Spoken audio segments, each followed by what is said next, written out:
best cricket. The piece of advice my dad gave me once is that if ever in life you're feeling nervous about your sport or anything else, just remember it's because it's important to you. Yeah! Keep pursuing your dreams, keep working hard. You'll be in a Black Caps jersey in no time.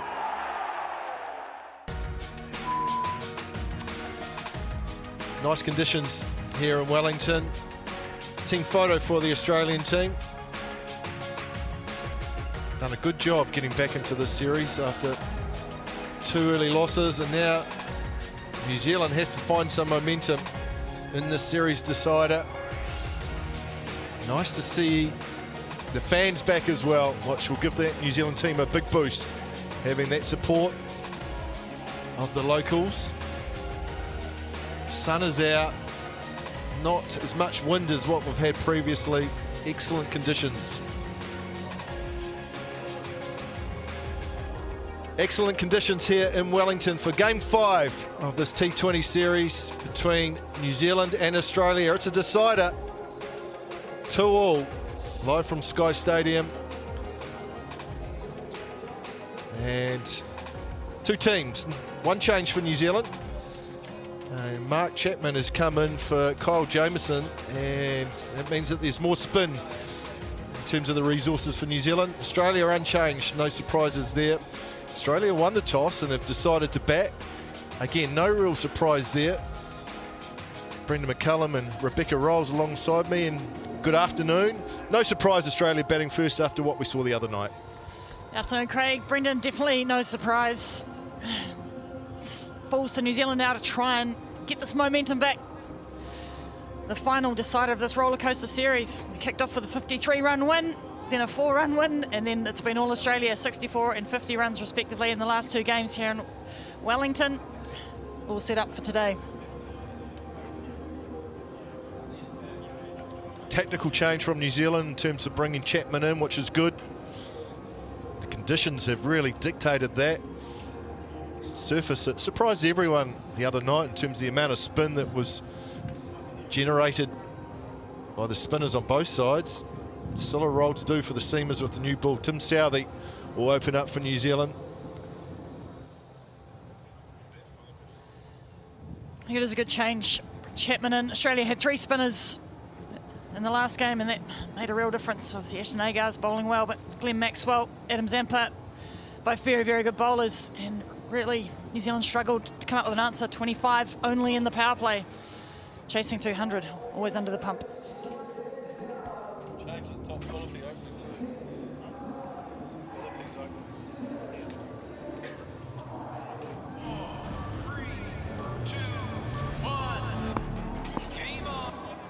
ready to go. Chris Gaffney said, let's start. It's Josh Phillippe on strike. Change at the top of the order for Australia, Baz. Interesting. They've brought Phillippe in and left, changed the batting order around, and Matthew Wade's gone down the order. Yeah, afternoon, Mac. Bex, afternoon, everyone. It's a really interesting play, this. I just wonder, the left-hander Matthew Wade, he hasn't quite got off at the top of the order against the swing of Southey and Bolt. But also with the spin aspect later on, the left hand of Wade might be useful. Yep. Underway, head to scamper. Gets through, Phillippe off the mark.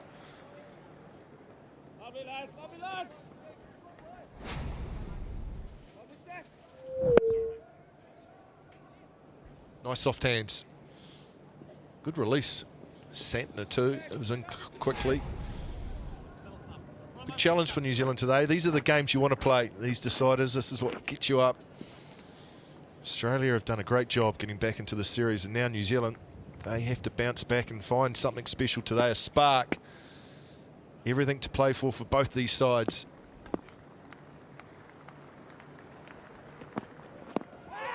That's maybe going down a little bit high. Chris Gaffney's not interested. Well, Aaron Finch's first ball, pretty much all series been wrapped on the pads. A little bit of fortune at times. This one's going down. It didn't swing from Southey.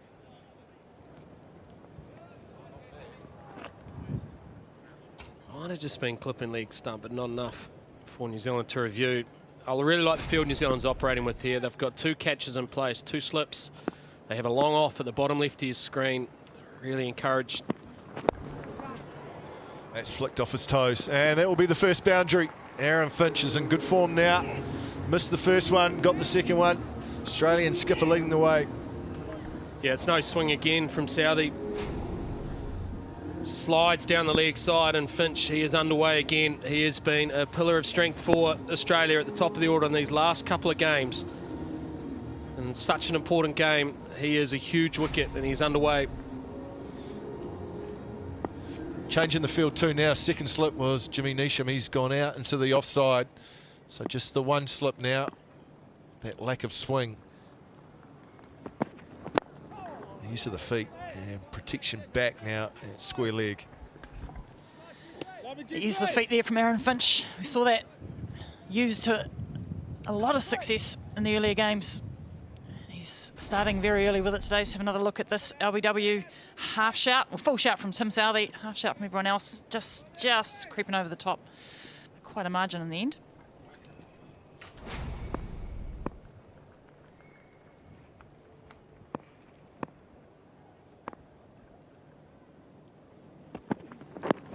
Oh, that's big appeal from New Zealand.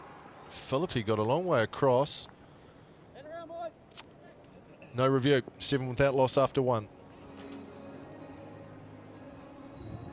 New Zealand Baz have talked a lot about adapting to conditions, and most of that's based around spin, but I think that the seam is up top also. If the ball doesn't swing, both Southey and Bolt have to show that they can adapt as well in terms of their lines.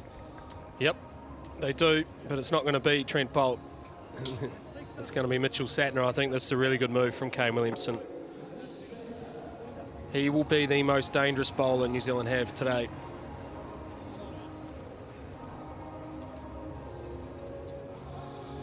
Left arm are opening up, but it's not Bolt, it's Sattner for New Zealand. Left arm spin, bowled beautifully the other night, and this is an intelligent move by New Zealand. Conditions that should be fruitful for the left arm spinner. Good change by the New Zealand skipper. So protection is at long off.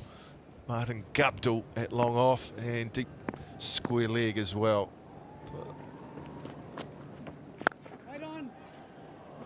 Piece of fielding by skipper. What a difference having the crowd in as well. He's clapping, there's an atmosphere. That's got to lift that New Zealand side up as well. Absolutely. Still a small sprinkling, but they're coming in fairly steadily. Very good piece of fielding there, Kane Williamson. Oh, that's wide and got away with it, did Sattner. I think the other interesting thing today, of course, Black Caps playing the first game of the day in warmer conditions. Played the last couple in the evening, so temperature drops, maybe a bit of dew. Oh, that's Hoyt to the leg side, but just the one because Phillips is there. That was some of the prettiest of shots we've seen from Josh Philippi, who's a pretty player. Yeah, it's a really tough option against the left arm orthodox of Mitchell Sattner. There's an element of risk involved in that shot. He gets away with it. We've seen the most effective batters against the ball turning away on the surface in this series been those who are able to actually play with the spin, even the reverse sweep. Ooh, that was straight. Sattner was targeting that front pad of Finch.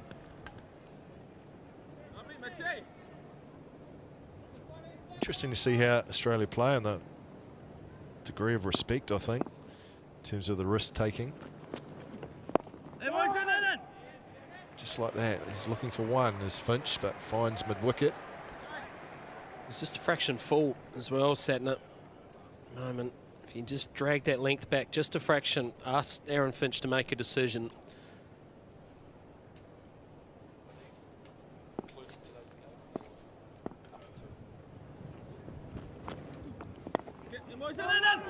Excellent from Sattner. Just the one from it. 2 overs bowled, 8 without loss. Just saw there, that length is exactly what you're talking about, Brendan. Just brings Aaron Finch a bit further forward, maybe reaching a bit. That's when those front edges are going to come into play. Maybe slip gets a little sniff. And the pace as well, maybe a little bit slower from centre. Really putting all the onus on the batsman there to try and come up with a way to score. And he's definitely pad hunting. That front pad looks so big.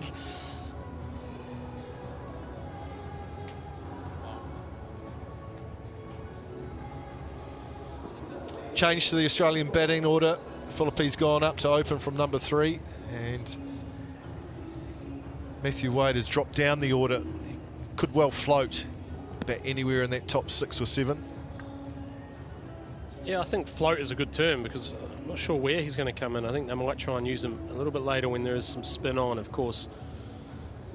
Trent Boult bowl his first over now. New Zealand made one change today. Mark Chapman comes in and plays Kyle Jamieson. That gives Kane Williamson another slow bowling option. Yeah, good move, Baz. It gives him more spin resource, which was perhaps lacking a little bit the other night. Did have Glenn Phillips and himself if he did want some more overs of spin. I guess the key today will, when will they bowl and how long will they bowl for? It also allows Kane Williamson to be able to operate with Mitchell Santner a little longer at the start of the innings. Try and control this power play because he knows that he still has the left arm orthodox Chapman later in the innings if the ball does start stopping and spinning. Oh, that's full and straight, it's out! That's the first one for New Zealand. Bolt's done it, they're pumped.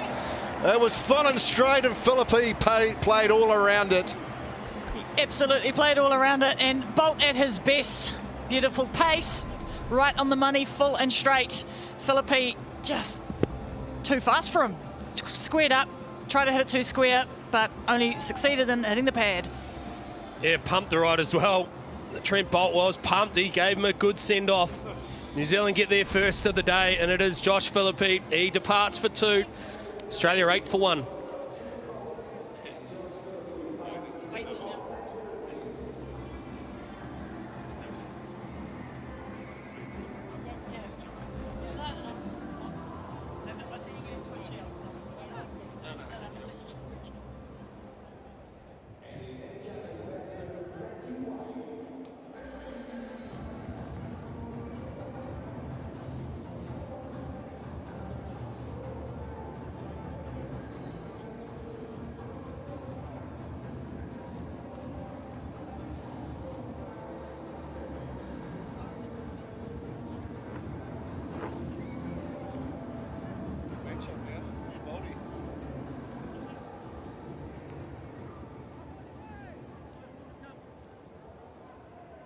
Matthew Wade comes in at number 3 for Australia.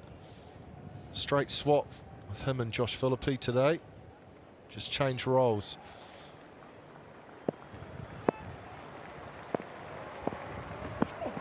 Oh, that's good from Boult. Just the start he needed. Philippe going across the stumps. He did this in the last game to Boult and it was quite effective. And hadn't Trent Boult remembered that, this time he strikes it as forward, as straight. It doesn't swing, but it's full enough. That is salmon. 3 reds, that's what you're after.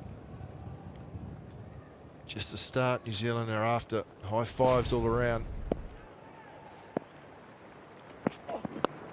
Oh, flicked off his toes. He's found the gap. He has found the gap. Nice piece of timing from Wade. That's a nice way to get underway for him. Full again from Boult, but not as straight this time. And plays right into the arc of the left-hander, is able to flick it off his toes. Down to fine leg for a boundary. Just a bit greedy that time from Boult. Got to pull his line back and his length as well. The ball doesn't swing. He doesn't want to be worked off his pads like that. For those unaware of, I said salmon trout, out. Macca. Yeah, salmon is out, no doubt about that. Nice clarification there, Bass. Cricketing term. Yeah, mate. Work to the leg side again.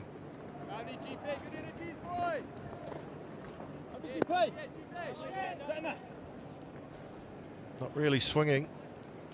I wondered whether it would today because certainly a lot less wind and a lot less gusty than what it has been in the previous 2 games here in Wellington. Thought there might have been the opportunity for the ball just to hoop a little bit in the first perhaps 3 or 4 overs.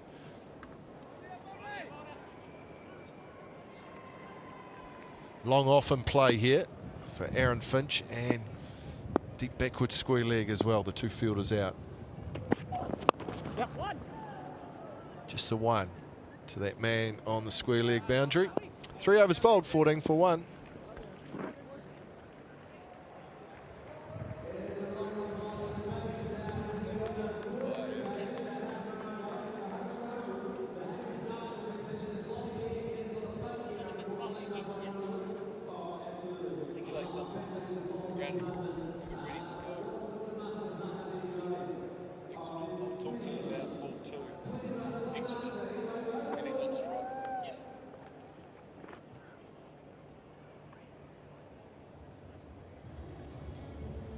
New Zealanders enjoying being back at the stadium, being able to watch live sport again.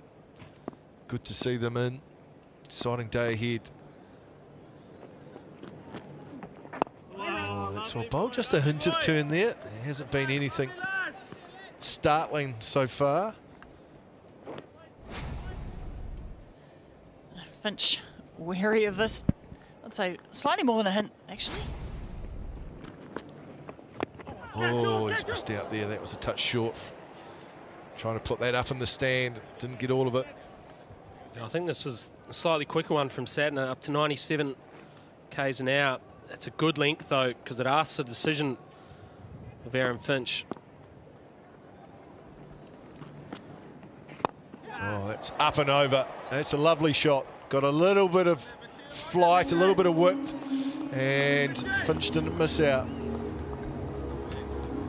Yeah, just a little bit too full from Mitchell Santner. The margins are small when you're bowling to Aaron Finch when he's in good form. Sees it early, gives himself a little bit of room, shuffles to the left.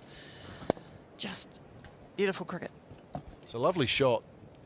He really has been waiting for that from Santner, so slips out now. More protection on the offside. Oh, it goes wide. Straight to the... Oh, Sodhi does well, but falls over. Just for a second, there was an opportunity. Seifert was calling for the ball. Yeah, that would have been interesting. Tim Sodhi usually pretty reliable there. Just couldn't quite hang on to that one. Santner, I think, saw him coming. Just pushed it a bit wide, trying to push it past the bat. And he flat batted it through. Very athletic. It's Tim Sodhi. Wasn't far away from being able to pick that up and fire it back to wicketkeeper Seifert. Right. Matthew Wade up against Mitch Santner here. Of course, Santner was able to dismiss him the other night.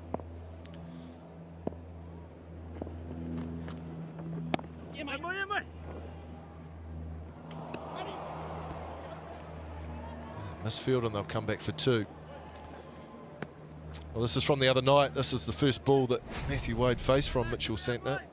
Just slid across him, guided it almost to Ish Sodhi on the 45.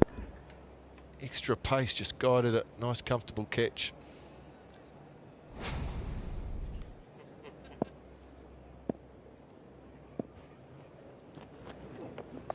Sweep.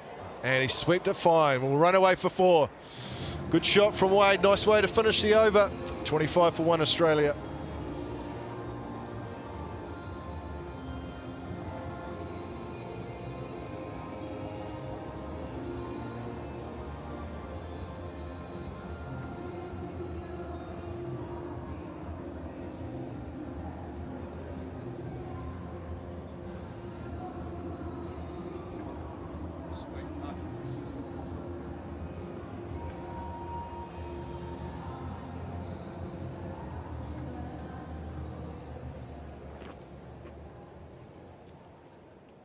Trent Bolt backing up and picked up a wicket in his first over. Now back for a second. Just a little bit of bounce there. Lucky enough to have Martin Guptill on the mic in the field. Afternoon, Gup. G'day, Mac. How are you? Good, thanks, mate. How are the conditions out in the middle? Very windy. very windy. But no, wicket looks all right at the moment. Seif just said to me it's not holding as much as the other night, so that can only be a good thing for us batting second. Yeah, absolutely. I mean, it surprised everyone a little bit the other night, didn't it? It did a wee bit, but look, that's cricket. You've got to adapt pretty quickly, and we didn't do that well enough the other night. Yep. Gup Baz, you asked Mac how he was. Of course, Canterbury won yesterday, so Mac is a box of fluffies in the comms box, mate. I bet he is. Must be painful. Easy on. What's been the chat amongst the team over the last 48 hours, Gup, in terms of trying to find that momentum for this game? I guess from our point of view, it's just having that intent. I think we got a bit stuck the other night, as was said in the media, but you know, we know what we need to do. We know where we went wrong, so it's not a hard fix. It's just having that mindset to go out and do it, as we did in the first couple of games. Yeah, absolutely. Must be nice to have the fans back as well. Yeah, it's certainly different. You know, a couple of eerie games the last two. Get on it. Lovely, Seif. Nice body. Yeah, how much of an impact do you think that is in terms of, well, it must be a huge boost for the home side when you've got the fans in the stadium and that backing. Yeah, it's nice to have that extra support. A bit of, you know, I guess it's that white noise in behind when there's, you know, in between balls. We didn't have that last two games, and you could hear everything on the ground, which was really strange.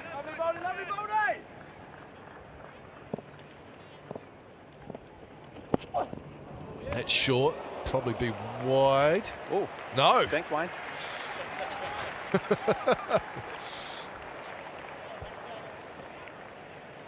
One for the over. Oh, how's it? Wow. That's pretty high, pretty high. Yep, Rebecca here, a little change up. Mitchell Santon opening up today. Yeah, I guess I think he bowled pretty early on the other night, and how much it was holding. We thought we'd try and get through a couple of cheap ones with him. Up and over. Yeah.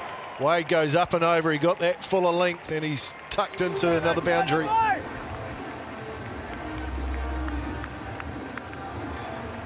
Here you going, buddy boy? Touch full that time from Bolt, and it got punished. Gup, any reason why you're standing wide at slip? How do you determine whether you're at first, second or third slip? As you said that, I'm moving, but it's just, I guess, trying to cover as much area as possible when you've only got one slip. We've seen Roscoe do it pretty well over the last decade and a bit, so you're just trying to cover as much ground, and you know, we got one there the other night. It's been slim picking since then. Catch. Oh, up in the air, up in the air. Chap. Safe. Throw it. Chapman going back. Work, chap. Couldn't get there.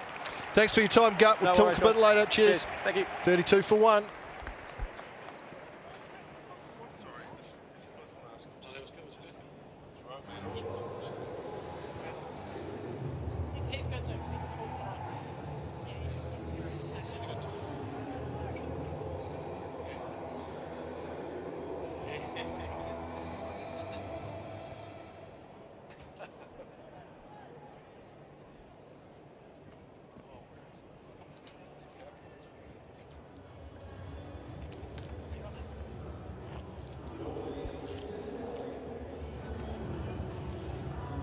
Tim Sodhi for his second over.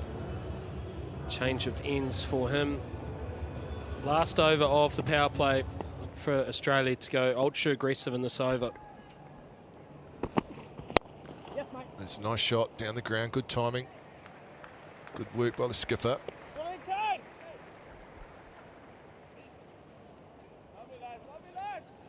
Australia 38 for 1, the power play in the previous game.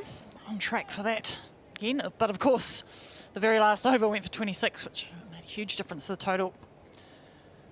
Conditions look slightly easier for batting, perhaps. Yeah, I think you're right, Bex. It doesn't seem to have quite the same stopping turn that we saw the other night. Still very early days.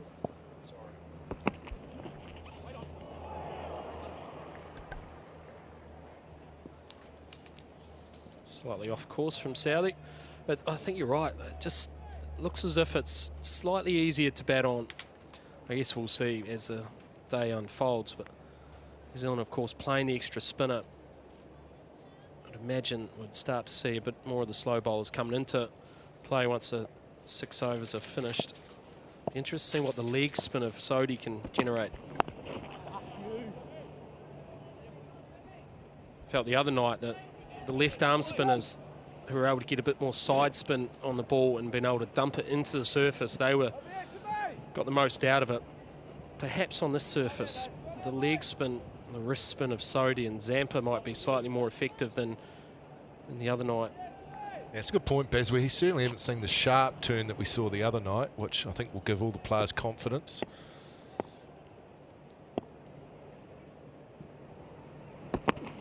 I have to say that the ground staff have done a terrific job remembering that with COVID and a number of alert levels, everything changed very quickly, and they've got a surface up that is now into its 5th game. There's Women's International later after this match. White Ferns play England, which will be the 6th and final match on the surface. So all in all, the surface has held up pretty well, and the ground staff have done a great job.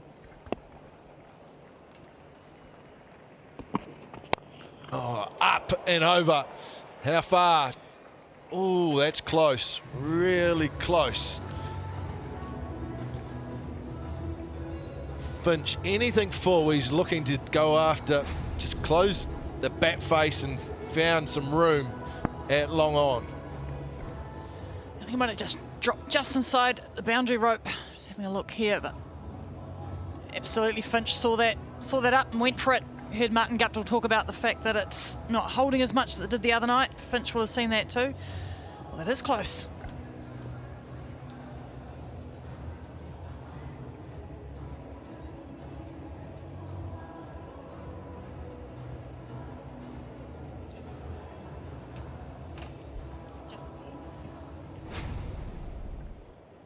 That'll be 4. Was very close. The thing that I'm noticing about Aaron Finch today is how selective he is at the moment in terms of the shots he's playing and the balls he's looking to attack. And if they're not in his region, then he's quite happy to defend or just get one and rotate the strike.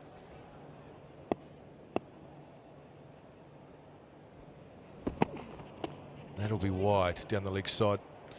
New Zealand have hit long off for him a number of times throughout the series, Baz, and I know that you've talked about long on. You would prefer to see a long on fielder rather than a long off, and I tend to agree, because I think the harder shot is to hit over long off, and it only has to just hold a touch on the surface, and then a long on comes into play. Especially when the ball's not swinging, Mac. If Sodhi was swinging away from Aaron Finch, then cause for a long off, but I totally agree. Yep. Long on would just ask Aaron Finch to just expose the inside of his blade as well if he's going to try and hit the ball back over Sodhi's head.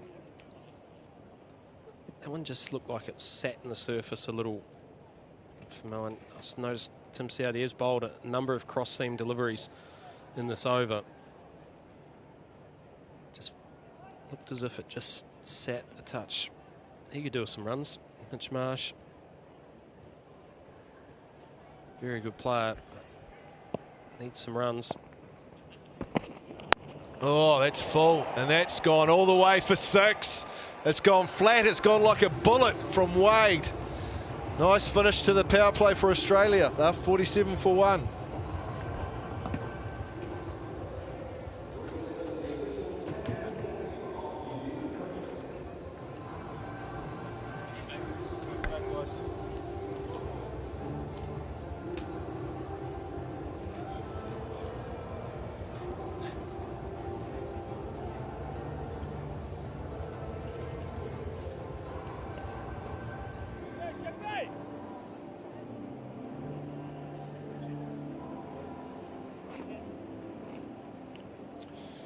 Good power play for Australia, 47 for 1. That's not bad after 6 overs.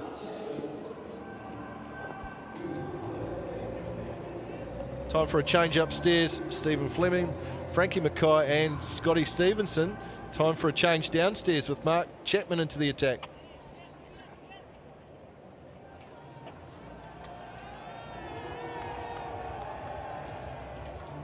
Thanks, Mac. Good afternoon, everyone. Good afternoon, Frank, Stephen. Here's Chapman's first delivery. Love it, chap. Love it, chap. Cut away. Love it, Glenn. Here we go, chappie. Here we go, boy. That was Matthew Wade at his best, just flicked away. Effortless shot.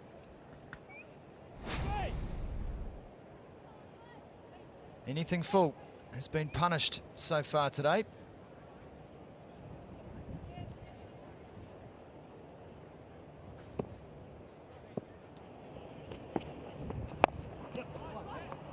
Love it, chap. Love it, chap. Not quite timed, that one. It's interesting when you have a preconceived idea as to how the conditions are going to play. You think about that over sort of 24 hours in your preparation, and they don't quite play the way you think. It takes a real change in approach. Oh. One. Oh. Just had to wait on that one. Finally fending it out to mid-wicket. Nice set, nice set. You just feel the Australians are just gaining in confidence. They spend time. They're still slow. There's still a little bit of turn. They've been very wary. Now they're just growing into the innings. It's a good first 6. The method in which they score has been very convincing. 50 on the board. That one's come off the top. Falling safely. Is Sodhi. Quite pick up the spin on that one. And they'll come back for a couple.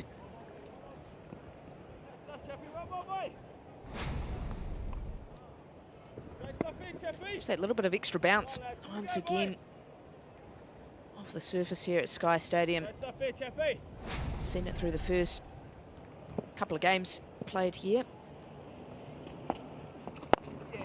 Dragged down this time. Well, chap. England. That's a big job for Mark Chapman coming in for Jamieson today. He's been asked to bowl early. Try to extract something out of this pitch. I'm actually really pleased to see that, though. You've got him in your side, you've picked him for a reason, and actually use him in a position in the game that might suit him. Oh! Very good delivery to finish. Finch thought about it, taking a quick cheeky single there too. 53 for 1 after 7.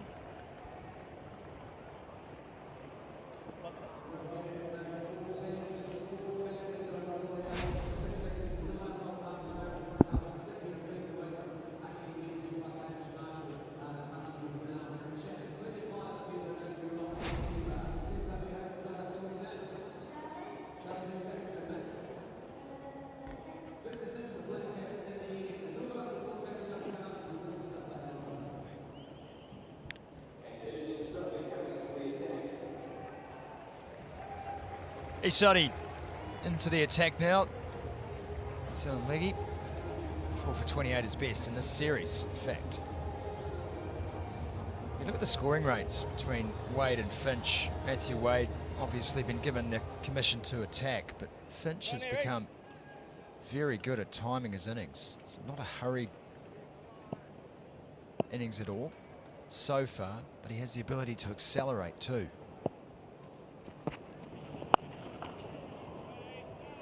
Wade sweeping. What Matthew Wade has been able to do is use that shot very well. Last over, he got a top edge where the ball just held a little bit more in the surface. But all in all, the sweep shot, Brendan McCullum was talking about the sweep shot being a big weapon for a batter to overcome some spin.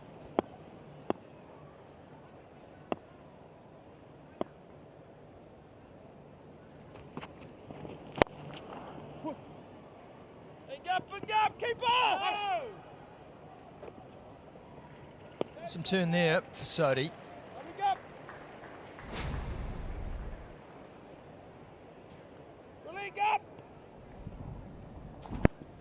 Just interesting to watch the pace. That one 79 kilometres an hour.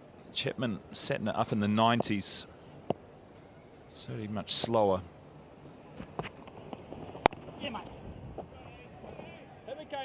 And that's the impact that he has too. Ball gripping, no pace on it, so batsmen having to make that for themselves.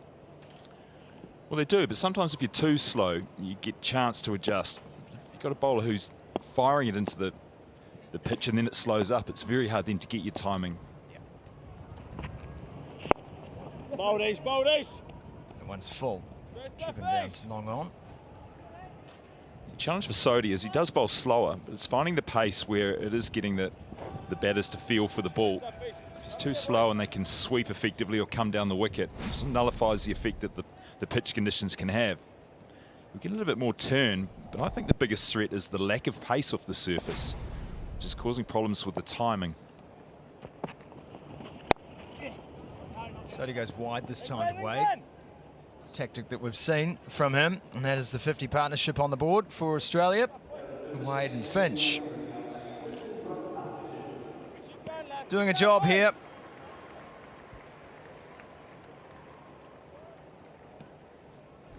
So you look at this delivery, this again is around 79 kilometres.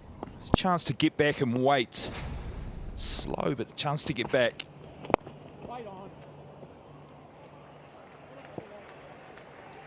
Dot ball to finish, 58 for 1 after 8.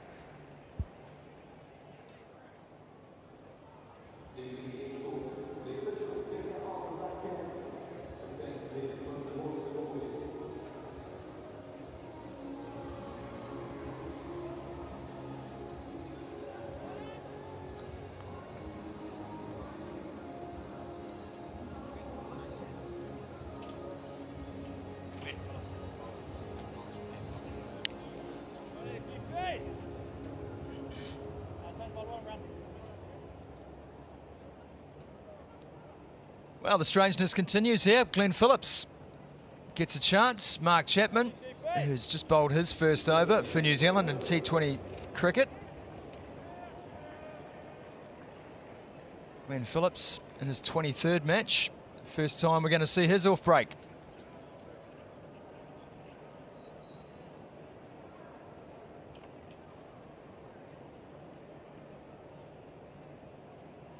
Frankie Mackay is looking on, intrigued here. Oof. Looking on with a smile on my face as well. I love the introduction of Phillips into the attack. I think it shows a bit more flexibility in the thinking from the New Zealand side as well. Very useful off-spin bowler.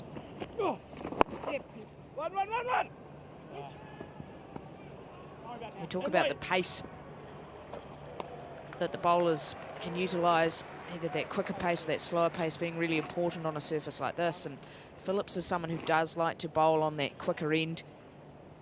Likes to really try and push the ball through. He's clever in the way he goes about things as well. He can spin the ball, but he's got good pace variations. Just loves getting into the contest with the ball in hand as well.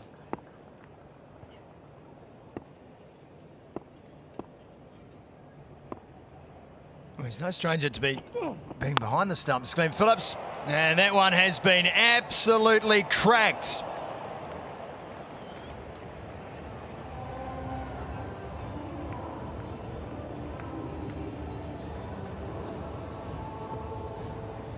Doesn't matter what pace you're bowling it, and you end up in the slot to Aaron Finch, just able to stand still in the crease.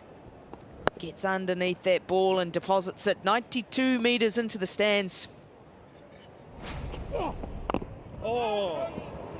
Good reply from Phillips, and that's just an indication too. We mentioned before, anything full is going today.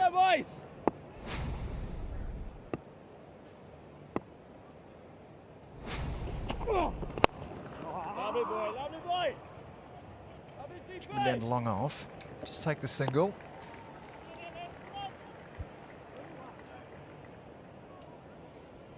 Intriguing developments here. Series decider and experimentation in the go. Calculated risk or a big bet.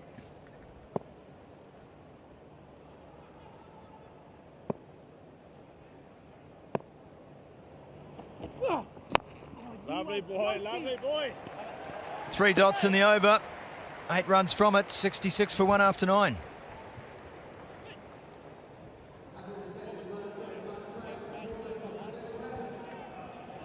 Last 3 balls of the over, all up over 100k an hour as well.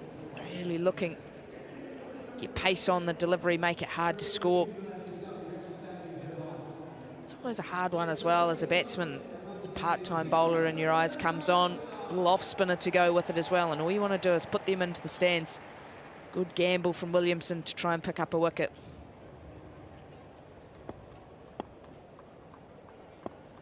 Well, if not the wicket for Glenn Phillips, just a little bit of pressure. So they're going to have to go after someone else. Lovely, And Sodhi adds to that pressure with his first delivery. Well, wickets are still key. The other night, New Zealand struggled because they lost wickets frequently, as did Australia for the first half, almost 2/3 of their innings. Without losing wickets here, they're in a strong position to push on. Even that last over, you felt the intent went up a gear, especially from Finch.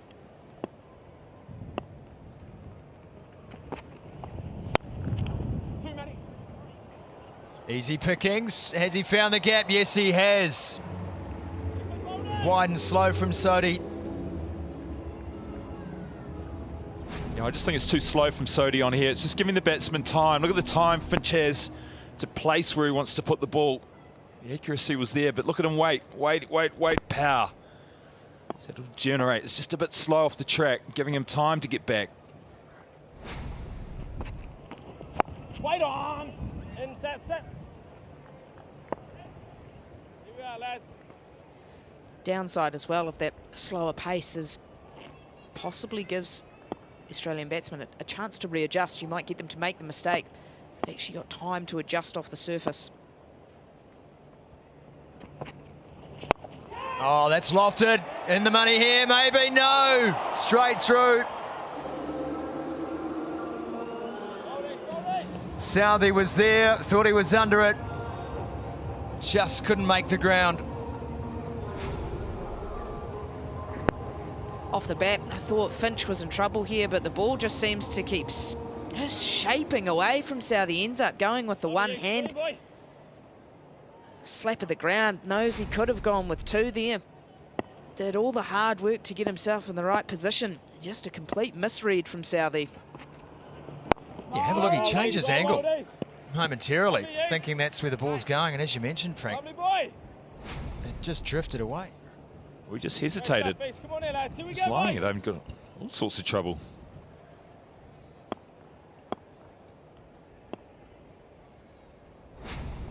It's an opportunity missed for sure. There's another. That's taken. Mitch Santner takes the catch. Sodhi's made the breakthrough, and Finch is gone. A little bit quicker from Sodhi, a little bit fuller as well. Ball early on in the over, sat there, Finch dismissed it. This time Sodhi dismisses him. Fraction fuller. Finch just slides it to Mitch Santner. No mistake there. Good wicket for New Zealand at an important time. Finch, 36 off 32, Australia 74 for 2.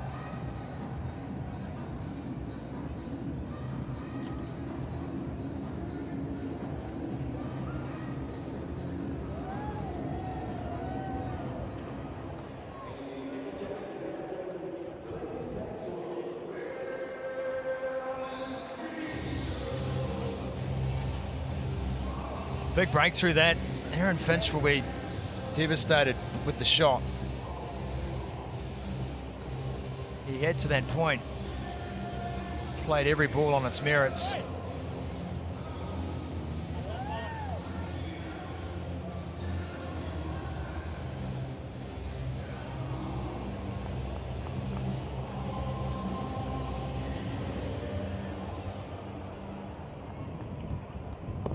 Ten overs gone. Glenn Maxwell to the crease. Chapman. Wade.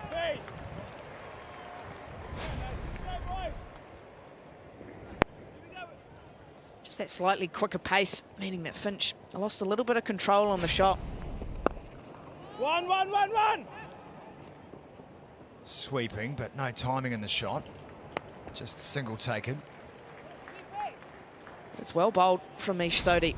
Looking to spin the ball hard. Just gets a little bit of turn, a little bit mainly of stand up off the surface. That extra bounce once again proving difficult to control for the Australian batsman. Disappointed Aaron Finch has to go, and he felt like he was just really starting to get into his innings. Crucial breakthrough for the Black Caps side. Catch! Oh. That was lofted by Maxwell. That's one way to get off the mark. Living dangerously. I just noticed they're coming towards the end of a tour. Maxwell must be running out of bat tape, because that's physiotherapy tape. That's what go on legs or elbows or arms. It's very unusual.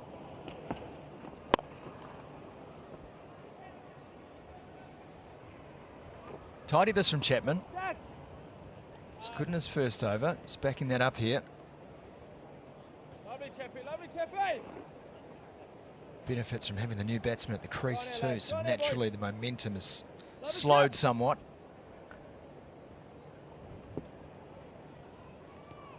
Again, really good captaincy for Mind from Williamson. Brought him into the attack to bowl the 7th over straight away after the power play. Gets hold of that one, and gone! Maxwell.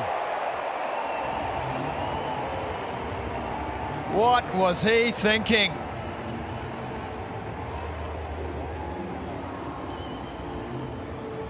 Trent Bolt takes the catch. Chapman has his first wicket.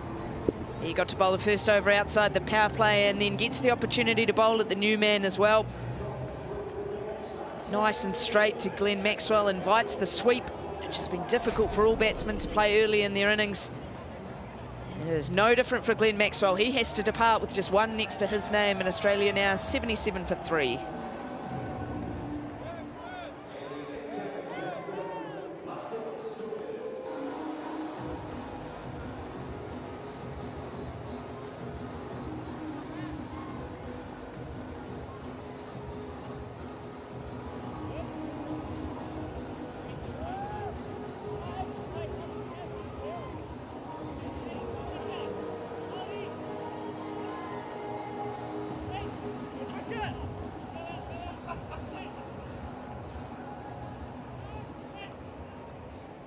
Good wicket. Nice. Just a touch again. Yeah, that's off stump. Lift on round one stump. Chappie, you want him round? Hey? Happy. Bouncer. Marcus Dornis comes to the crease. Maxwell has left to take the physio tape off his bat. Didn't work for him today. Expensive stuff, that too.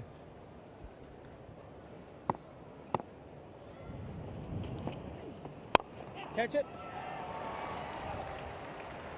End of the over. Good one from Chapman. 77 for 3 after 11.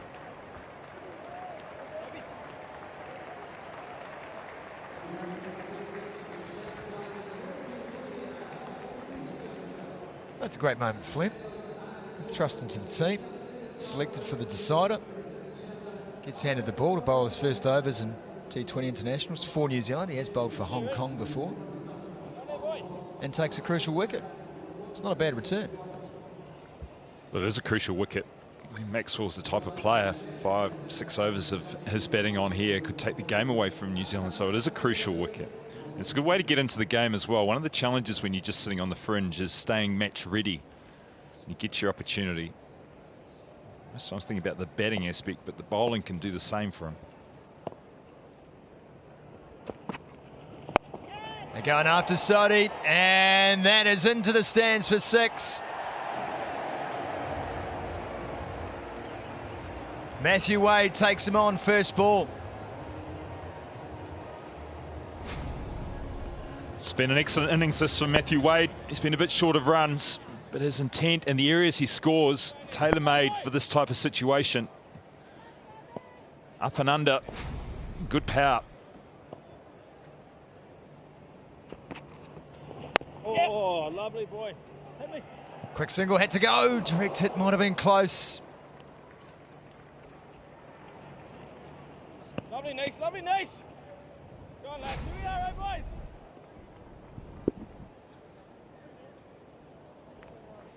Just gets slightly deceived, does Glenn Maxwell. Not in a stable position to hit that at all, falling over to the offside. Just meant he lost that little bit of power that he needed to get it up and over the boundary fielder. Here we are, Ish. Here we are, boy.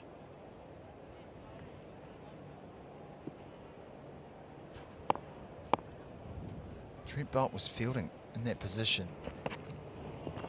Oh, there's some turn from Sodhi. Good grief.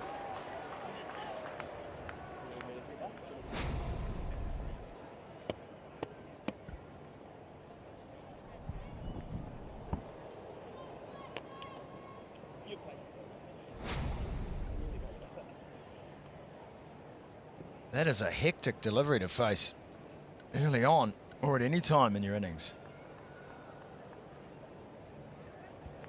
It's the beauty of taking wickets as well, is when you have got the ball spinning and bouncing, to constantly have new people coming out to the crease, trying to get themselves settled.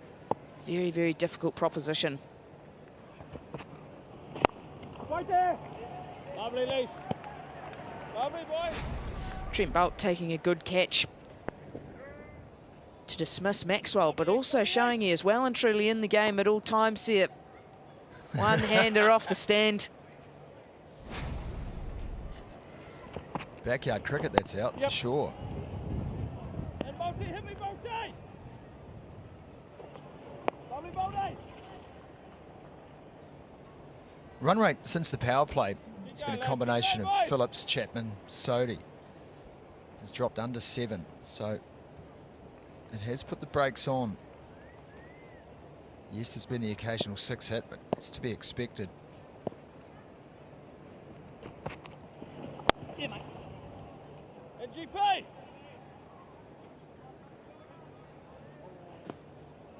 47 for 1 at the end of the power play. Now 86 for 3, 6 overs later.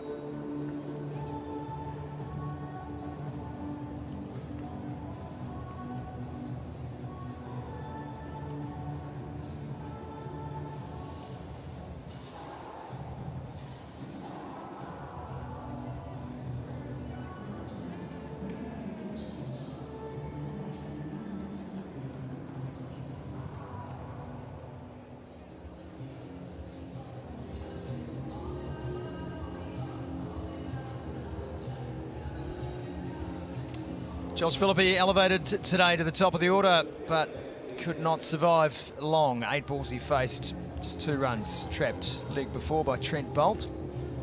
Aaron Finch has pushed one to point. Santner accounted for the catch. Sodhi got the wicket, and Chapman luring Maxwell into a shot around the corner that was gobbled up by Trent Boult.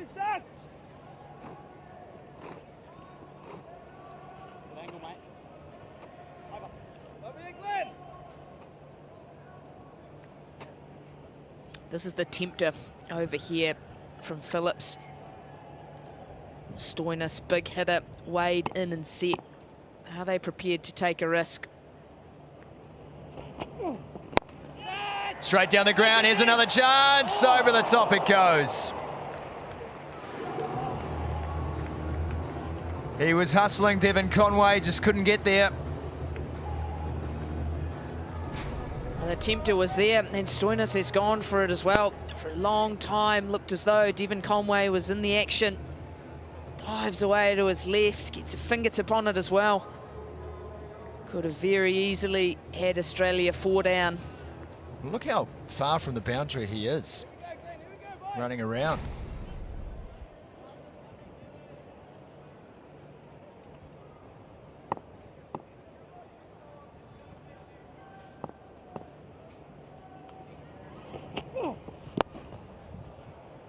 That'll be called a wide. Well, they are quite big boundaries straight, but I think he got deceived by how fast that ball was travelling. He came in almost to meet it and just flew past it at radar knots.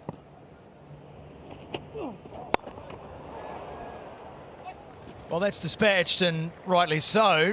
Question is whether that's a no ball as well.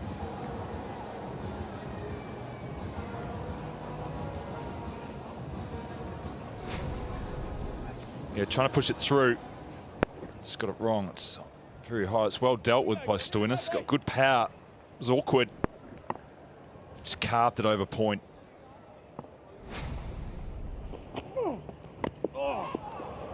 That one hustled through from Phillips. 100k on the dot. He just lost his radar the last couple of balls. Went slower and wide outside the off stump. Followed it up with a poor ball, but that one there, back on the money. And that's wide as well.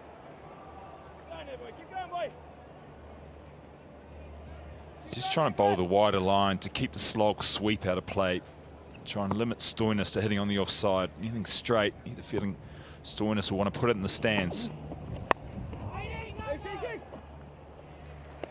Can't cash in on that one. Phillips, a few looseners in this over, but also some dot balls, and they're crucial. They're gold dust at this stage of an innings.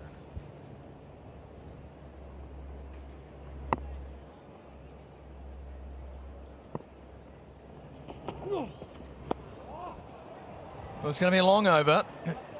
His second over in T20 internationals.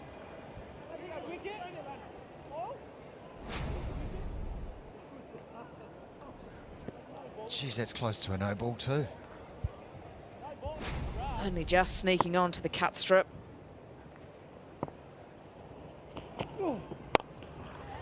Full toss, and again, no timing on the shot. So Phillips will get out of the over. 99 for 3 after 13.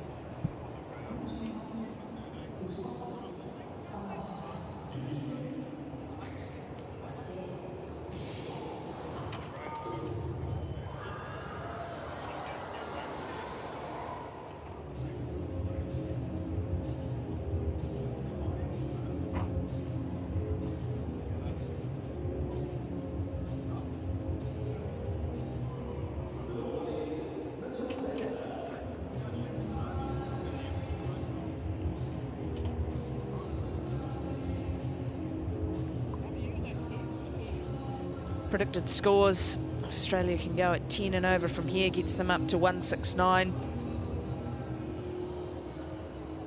Have to think they'll be looking up in that region of anything up 155 and upwards from there. The man tasked with trying to slow that run rate once again is Mitchell Santner back into the attack. Oh, wow. And hurried on too.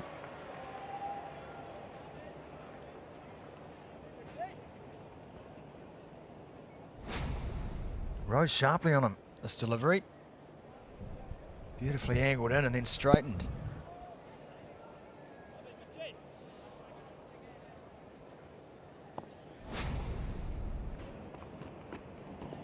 Oh, there's a chance. No, falls short. Very close to cut for Stoinis.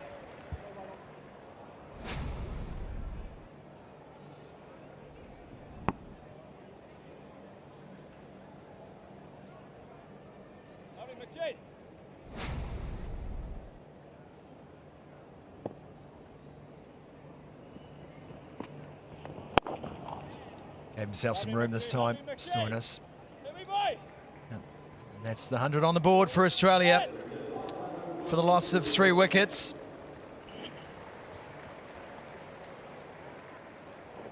There's a tension building in this game right now. Yeah, this is a good contest. Matthew Wade likes to go onside. He loves that slog sweep.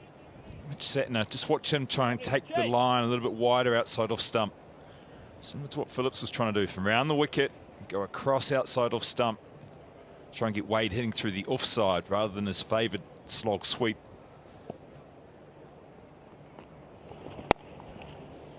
That's exactly what happens.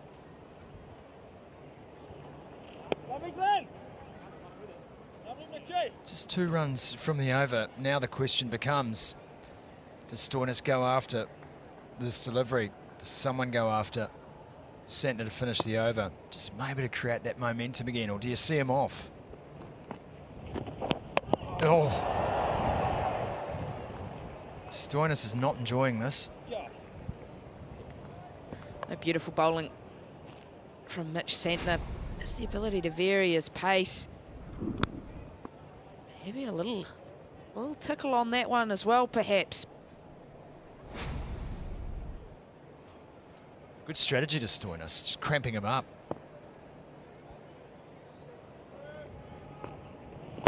Lovely, Machi, lovely, Machi. A single to finish the over, just 3 runs from it. 14 overs gone now, 102 for 3.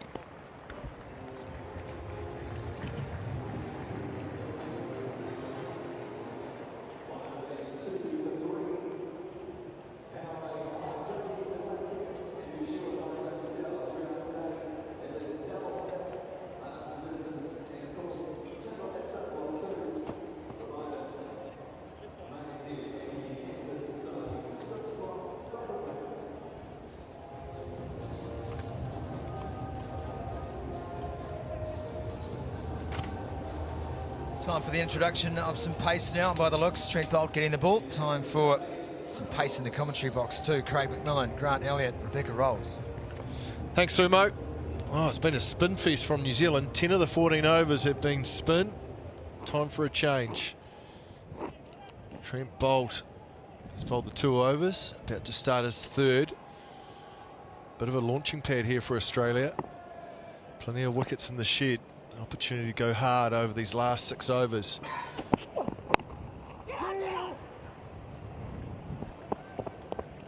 Yeah, certainly is a launching pad, and I think this is where Australia are dangerous. They've got so much power in their lineup.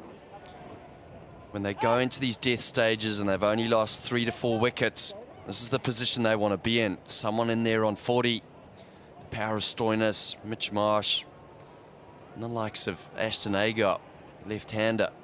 I think what we'll see with New Zealand is Kane Williamson's going to have to be smart the way he rotates his bowlers, because he's utilising Trent Boult now, which means he's only got Sodhi for 2.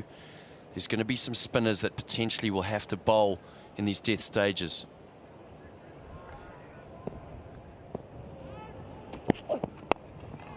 Flicked away in the air and out. Nice catch taken by Guptill. Boult's done it. Picks up the big wicket of Matthew Wade. Big breakthrough for New Zealand. Well, Kane Williamson's done it throughout this series. Bowling changes at key times. Pace off from Boult, 121 Ks. Matthew Wade maybe wanted to get that a little bit straighter. Well held by Guptill. And I tell you what, that's a good wicket going into these death stages. The man in, Matthew Wade, well played, 44. Australia, 103 for 4. It's a really important point you made, Grant, about the firepower Australia have back in the sheds, but they would not want to have seen Matthew Wade, who is the in-batsman. He's done the work. What we've seen on this pitch is that you do have to take time to adjust, and you can have all the firepower you want, but if they go hard at it without having a look, it might not go their way. So these two relatively new to the crease, relatively new to batting in general in this series, so a bit of work to do. Definite tactic from Australia. They want the left and right hand combination out of the middle. Otherwise Mitchell Marsh would be out in the middle, but he's not. It's Ashton Agar.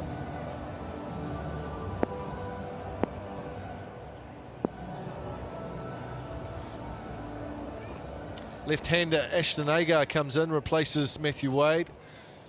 So Australia continue on with that left-right hand combination. It's a quick bouncer from Boult. And I guess what that does, it means that there's always a player that can attack whatever spin, whether it's turning in or away, someone can attack it. And it was just a flick. Didn't try and hit it for 6, just flicked it off his toes, but all he could do was find Martin Guptill in the outfield. Disappointment for Wade. It was definitely a slow ball from Boult. I think it may have been the knuckle ball that got Ashton Agar the other night. He's been really changing his pace well in this series, Boult.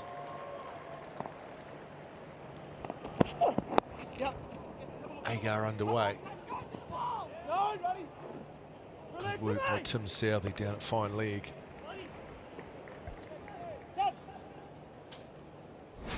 So this was the delivery. There you go. He just puts it into the hand. And what that does, that comes out seam up. As a batter, very difficult to identify that because it's seam up. You can see the fingers go behind the ball and he just flicks it out with the knuckle, takes all the pace off. And that means the pace goes down from 137 Ks, 140 to 120 Ks.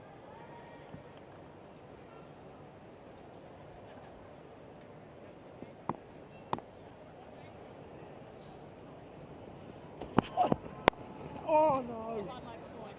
Neesham does well at backward point. It's been an excellent over this from Boult. Just the 3 singles from it, plus the wicket of Matthew Wade. This last ball becomes crucial. Marcus Stoinis look to attack it, or is he happy just to pick up one, keep the strike?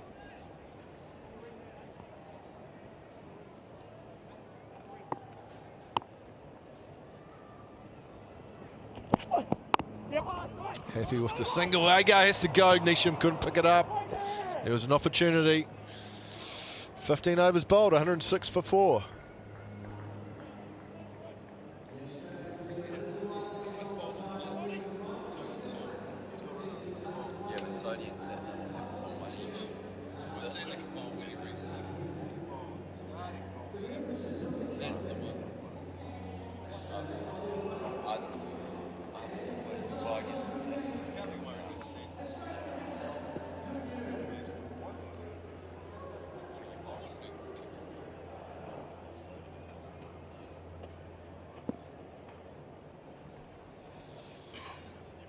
Winvers has Australia just in front, nose in front, but it's pretty close here at Sky Stadium in Wellington.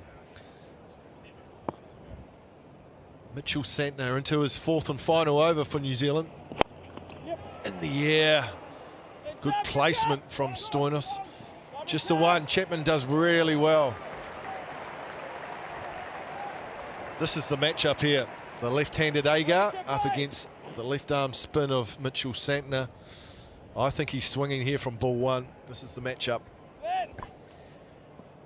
Has to, doesn't he? 5 overs to go, only 7 runs in the previous 2 overs. Pressure doesn't take long to mount up in T20 cricket.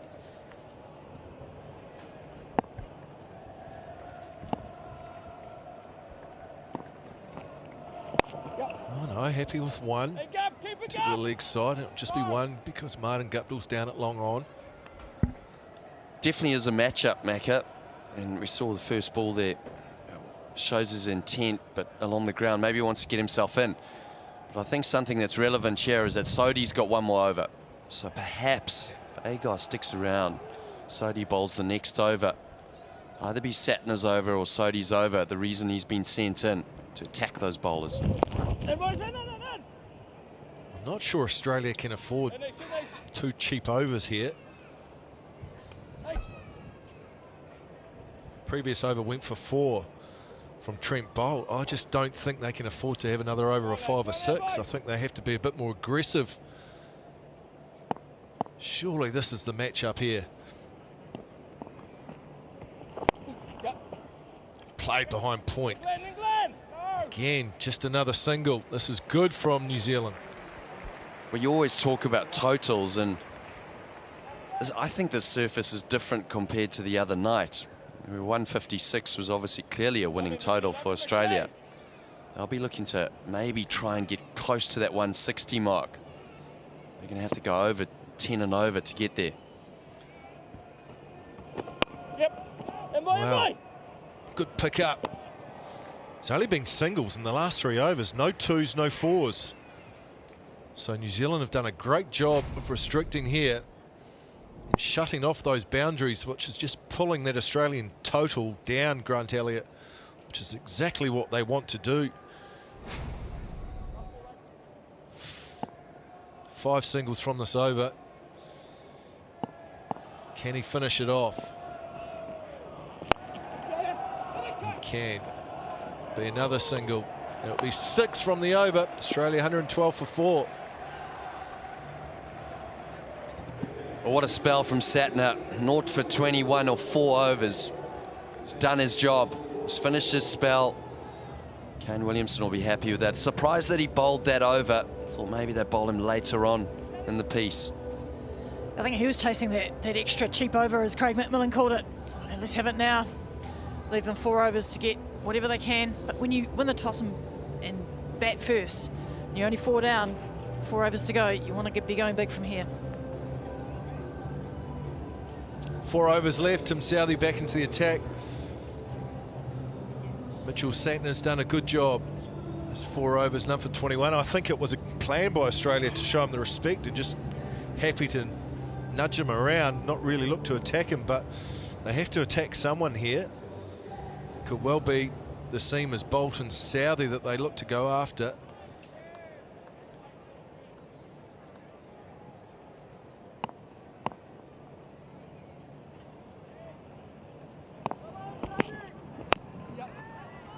It's good from Tim Southey. It's good from New Zealand too. Martin Guptill is on the mic for us, and the bowler's doing an excellent job of restricting here. Yeah, the boys have done a really good job. Satner was amazing again. His type of wicket, getting it to hold a little bit, but it'd be nice to just take one, maybe two more wickets here and put a little bit more pressure on, because we know how good Sodhi is at hitting out of the park. Yeah, the launch can't be far away, can it? Six wickets left, 4 overs to go. I'd say it's coming this over.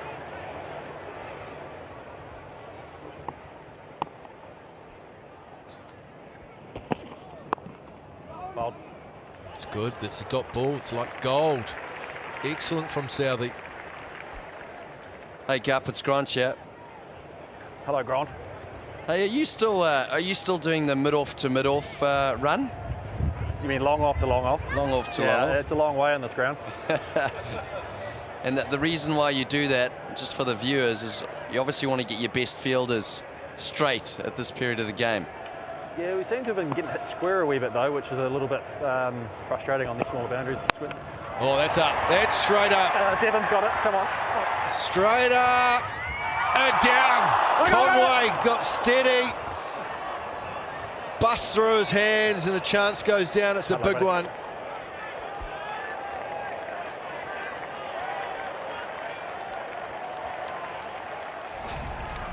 Well, Martin Guptill said he could feel it coming. It was a knuckleball from Sodhi. Slow, 107 Ks. Stoinis through the shot. Going for the homer. And, oh, Conway. He did all the hard work, got underneath it. Never an easy catch here in Wellington. That's well bowled by Sodhi. Gup, you had a pretty good view of that. This is a tough ground to field on, isn't it, with that swirling wind? Yeah, it certainly is. Big blue swirling wind. It just looked like it drifted back on him in the last second there, and he had to shove his hands back, and it just popped out. Thought you were going to get close enough to get a rebound. Well, I was nearly there. I'm getting a bit old now, Mac. I can't quite make those extra metres.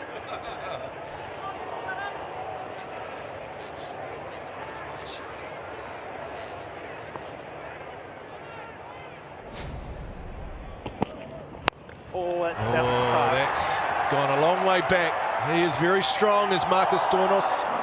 And Sodhi missed his length and got punished. That hurts. Yeah, remember Marcus Stoinis, Eden Park, causing some problems with that big bat. And here he goes again. This is a much bigger boundary. Effortless.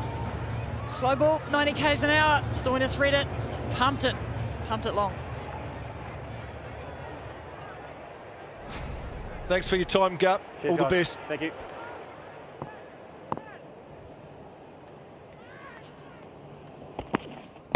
It's well bowled. Full and straight down to Conway. And over they went for 10. It was a little bit unlucky from Tim Sodhi. 122 for 4. Well, they need 10s from here, don't they, to get up to 152. I'll take anything beyond that. The other day it was 200 was a winning total. Actually, 150 probably was, because that's all New Zealand could muster. Stoinis has batted everywhere in the order from 1 to 7 in his relatively short T20 career. Clearly he has the job now in these next 3 overs, as many as he can.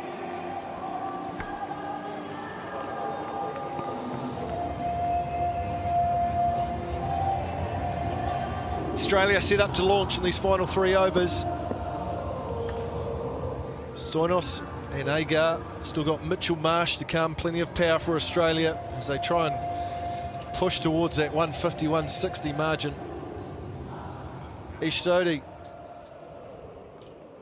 1 over left, the 18th.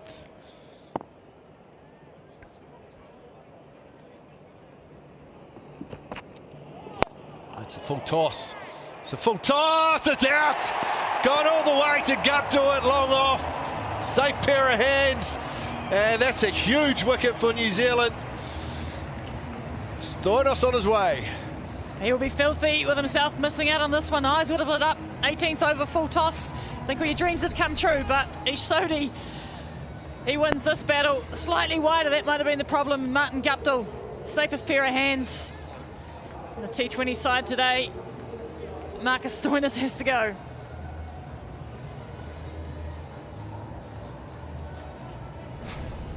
Stoinis goes for 26, Australia 122 for 5. He can't believe he hasn't hit that for 6. You can tell by the reaction, and sometimes a full toss is a really difficult ball to time but he would have expected that to put that 10 rows back. Oh, the deadly full toss at the end. He just tried to muscle it too hard. But you talk about matchups. This is the over for Australia. I thought Satner could have been bowling this one. Sodhi, the one before from this end.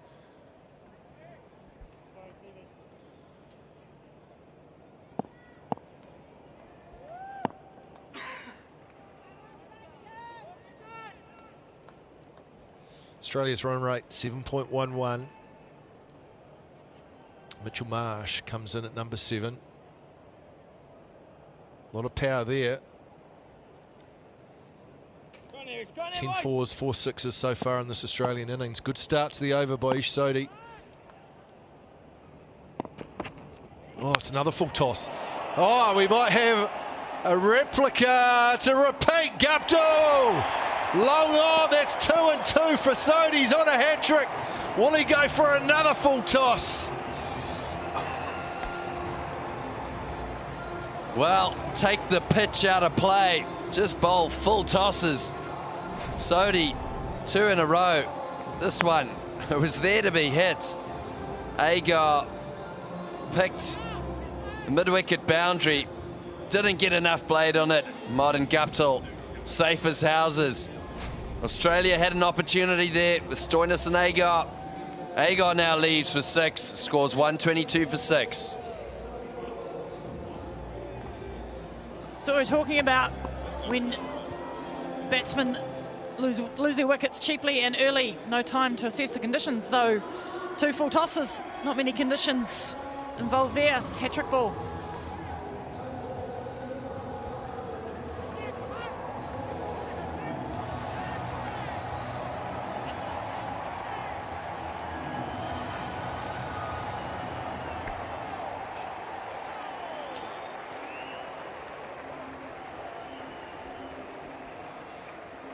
Right, hat-trick ball here for Ish Sodhi. He's got 2 wickets with 2 full tosses. Richardson comes in now, but it'll be Mitchell Marsh on strike for this hat-trick ball. Does he go again? I think he does. 3 full tosses in a row. Oh, he lands it. That's his mistake. He actually landed that one.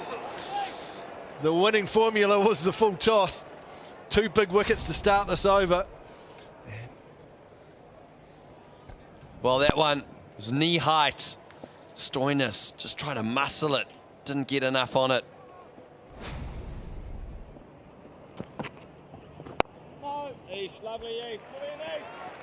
In the very next delivery, decided to go full toss again, as Craig McMillan said. Take the pitch out of play.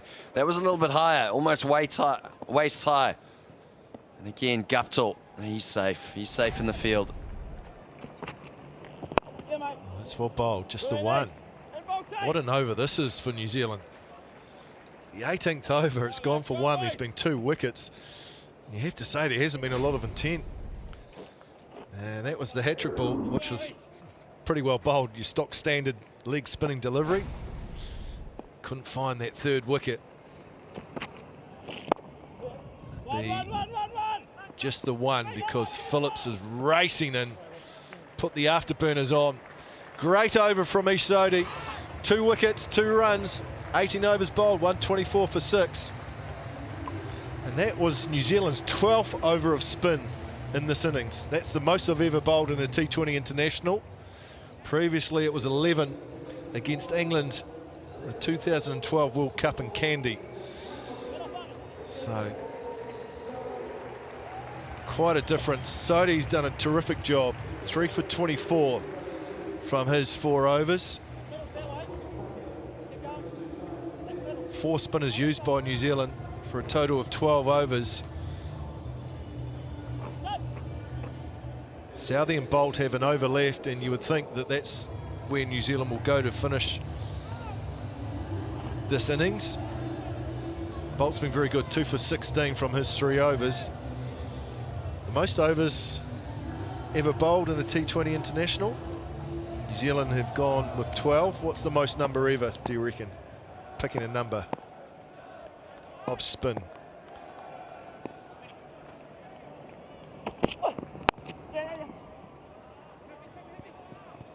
Does the likes of Chris Harris or myself count as spin as well? I'm gonna go for, yeah, maybe 12. So you're saying today, Yeah, 12 overs I'm bowled going to by New say, Zealand? yeah, I can't see us bowling more than that.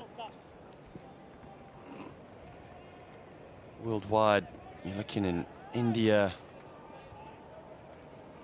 and maybe somewhere in India, you may be looking at between 15 and 16 then. Well, bowled by Bolt. Again, another single, plenty of singles for Australia. 18 by Zimbabwe versus the West Indies in 2010. Port of Spain, 18 overs of spin out of 20.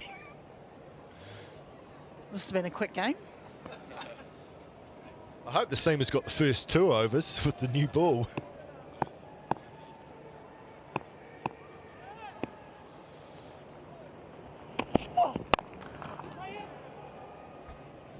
Australia need a couple of big overs here. It's been much better performance with the ball and in the field from New Zealand. Conway has put down a catch that didn't cost too much. It will annoy Tim Southey because it's another wicket he should have had. We saw something similar the other night, didn't we? And then that big last over, 26 off Kyle Jamieson's last over. It's well bowled again by Bolt. He's got the Yorker going. I think what we're also seeing is that it's a difficult pitch to get started on. Australia were 74 for 2. Wade and Finch set the stalls out, the foundations.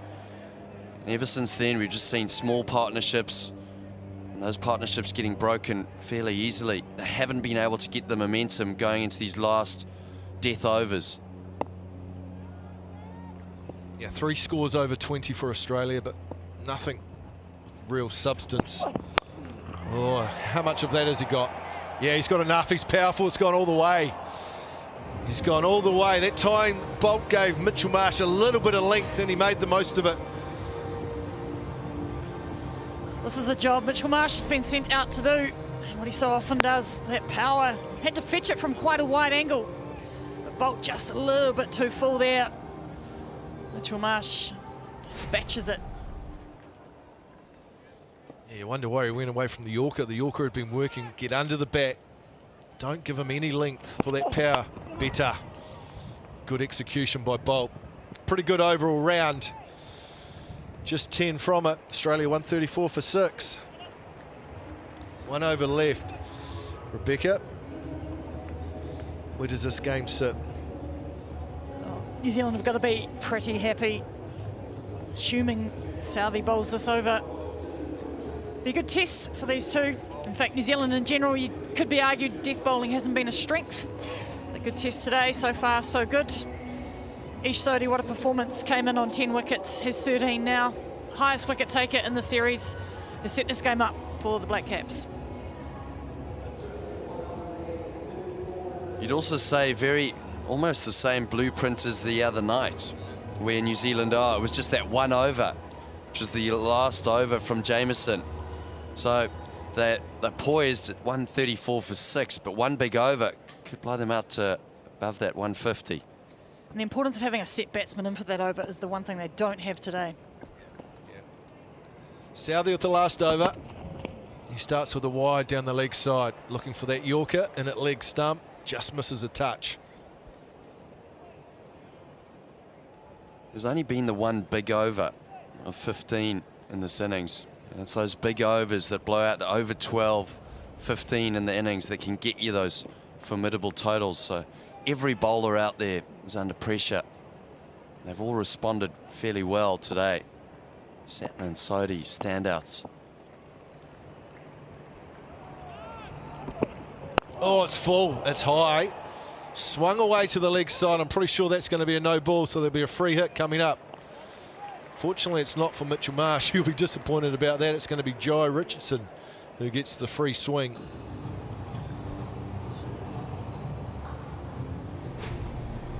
Yeah, when you're bowling at the death and you're trying to bowl at Yorker on the batter's toes, sometimes it can just, you get it a little bit wrong. And Southey under pressure for this delivery. Oh, it's pace off. and it's just going to cost one, so a good result for Sodhi and New Zealand.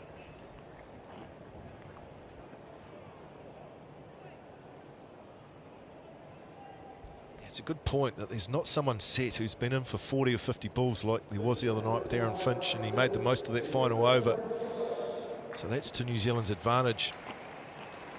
I think if they can keep Australia to anything under 150 on the surface, the way it's played, it's looked better today. I think that's a pretty good job. That'll be another wide. Sodhi just missing the mark a touch here. Yeah, looking for wide hole, I think. There, missed it by quite a way. Still yet to just get into his groove in this over. Tim Sodhi, absolutely see what he's trying to do. Unfortunately for him, didn't quite execute. Australia still have 5 balls at their disposal.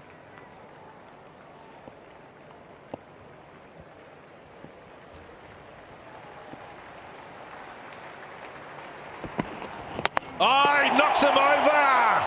Sodhi gets one full and straight. It's the perfect Yorker, and Mitchell Marsh is on his way.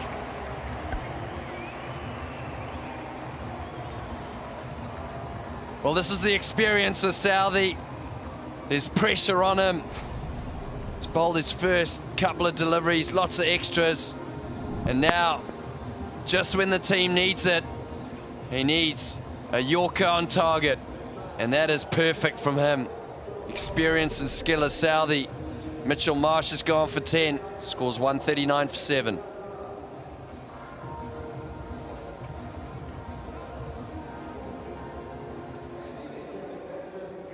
Perfect execution from Sodhi. He's done this role for New Zealand for such a long time. It's been in the most pressured situations in a number of games over the years. Something that he's done so well. Kane Richardson has come in at number 9 for Australia.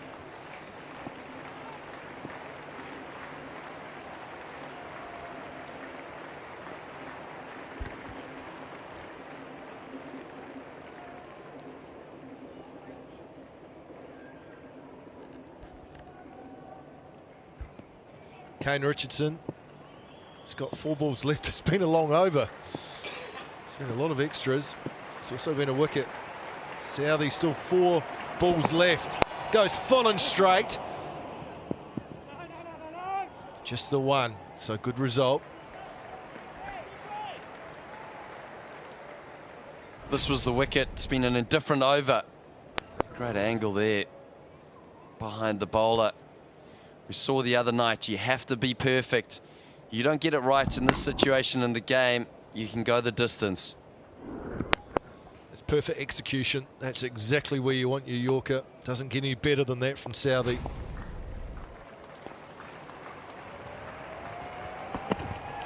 Pace off this time. Smothered down to long on. Yeah, Martin Guptill's been busy in the field today.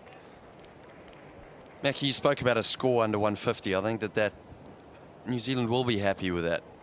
What I'm interested to see is when they come out and bat, is whether they use Devon Conway up top. I know Brendan McCullum mentioned that earlier, but to negate that spin, I think New Zealand have an opportunity in the power play to get ahead of this game. But Sodhi's going to have to finish. It's good from Sodhi, pulls his length back this time again. Guptill in the action. Yeah, I think it's going to be really interesting how they attack that power play, because they were passive the other night. They got behind the game, and as coach Gary Stead said at the presser, he said we didn't fire a shot. So I expect a lot more aggression, a lot more intent from the New Zealand batsman, whoever it is at the top of the order, to try and get ahead of the game and play it from that way. Just the one delivery left now for Sodhi in New Zealand. He goes full, he goes straight, and he picks up another. Good catch. It's Phillips on the boundary. Sodhi has 2. It's a good job this final over. And Australia end up with 142 for 8 from their 20 overs. Sodhi finishes with 2 for 38, but what an adjustment from him in the final over. Started a bit shaky with a no ball and some wides. Really pulled it back. Yorker. And now catch out in the deep. to get his couple of wickets. New Zealand managed to restrict Australia to 142 for 8. It's been a great performance from the bowling unit. I think at the start of the innings, if you said we'll get them 142 at the end, they'd be happy with that. Now they've had a look at the pitch. The batters have already assessed how they're going to be playing on it. As Craig McMillan said, this power play is crucial going into this next innings. But a great job from the bowlers, spinners in particular. Change at the top for Australia that didn't work with Philippi opening, but it was Finch with 36 and Matthew Wade with 44 did a bulk of the scoring. We cameo from Marcus Stoinis, 26 from 26, and then not much else from the rest of that batting lineup, but 142 for 8. In these conditions, you feel might be a little bit short, but you just never know. Plenty of spin for New Zealand today, just the two seamers, Sodhi and Bolt, and the rest of it was spin. 12 overs of spin. And the spinners did a good job. 3 for 24 from each Sodhi. Mark Chapman bowled 2 overs, first time he's bowled for New Zealand, T20 cricket, 1 for 9. Sodhi and Bolt 2 wickets apiece. It was a good job from the New Zealand bowlers. Let's go downstairs. Frankie Mackay's got Trent Bolt. Thanks, Mac. There was a lot of chat about it being a spinner's wicket out there, Trent, but with 2 for 26 yourself, you saw that the seamers could get it done too. Yeah, I think still a decent total in a way. Yes, the wicket might be aging a little bit, but yeah, I think the boys hung in there nicely and yeah, kept them to hopefully an achievable score. The ability to take wickets throughout as well, crucial for your side? Yeah, we know the recipe to T20 bowling, I suppose, and if we can be aggressive and try to take wickets, we know that it's going to stunt the opposition's run rate, and they've got some big players, there's some nice shots played, but yeah, hopefully an achievable total to chase down here. Mark Chapman, his first bowl in international cricket for New Zealand as well, pretty handy day. Yeah, no, great. Obviously nice for him to get a wicket, and yeah, hopefully he doesn't have to do too much with the bat. And that score on the board, challenging or doable for the lads? Yeah, I'm going to say doable, but yeah, we hopefully need to go out and get off to a good start and yeah, chase it down nicely. Wonderful, thanks very much, Trent. Best of luck.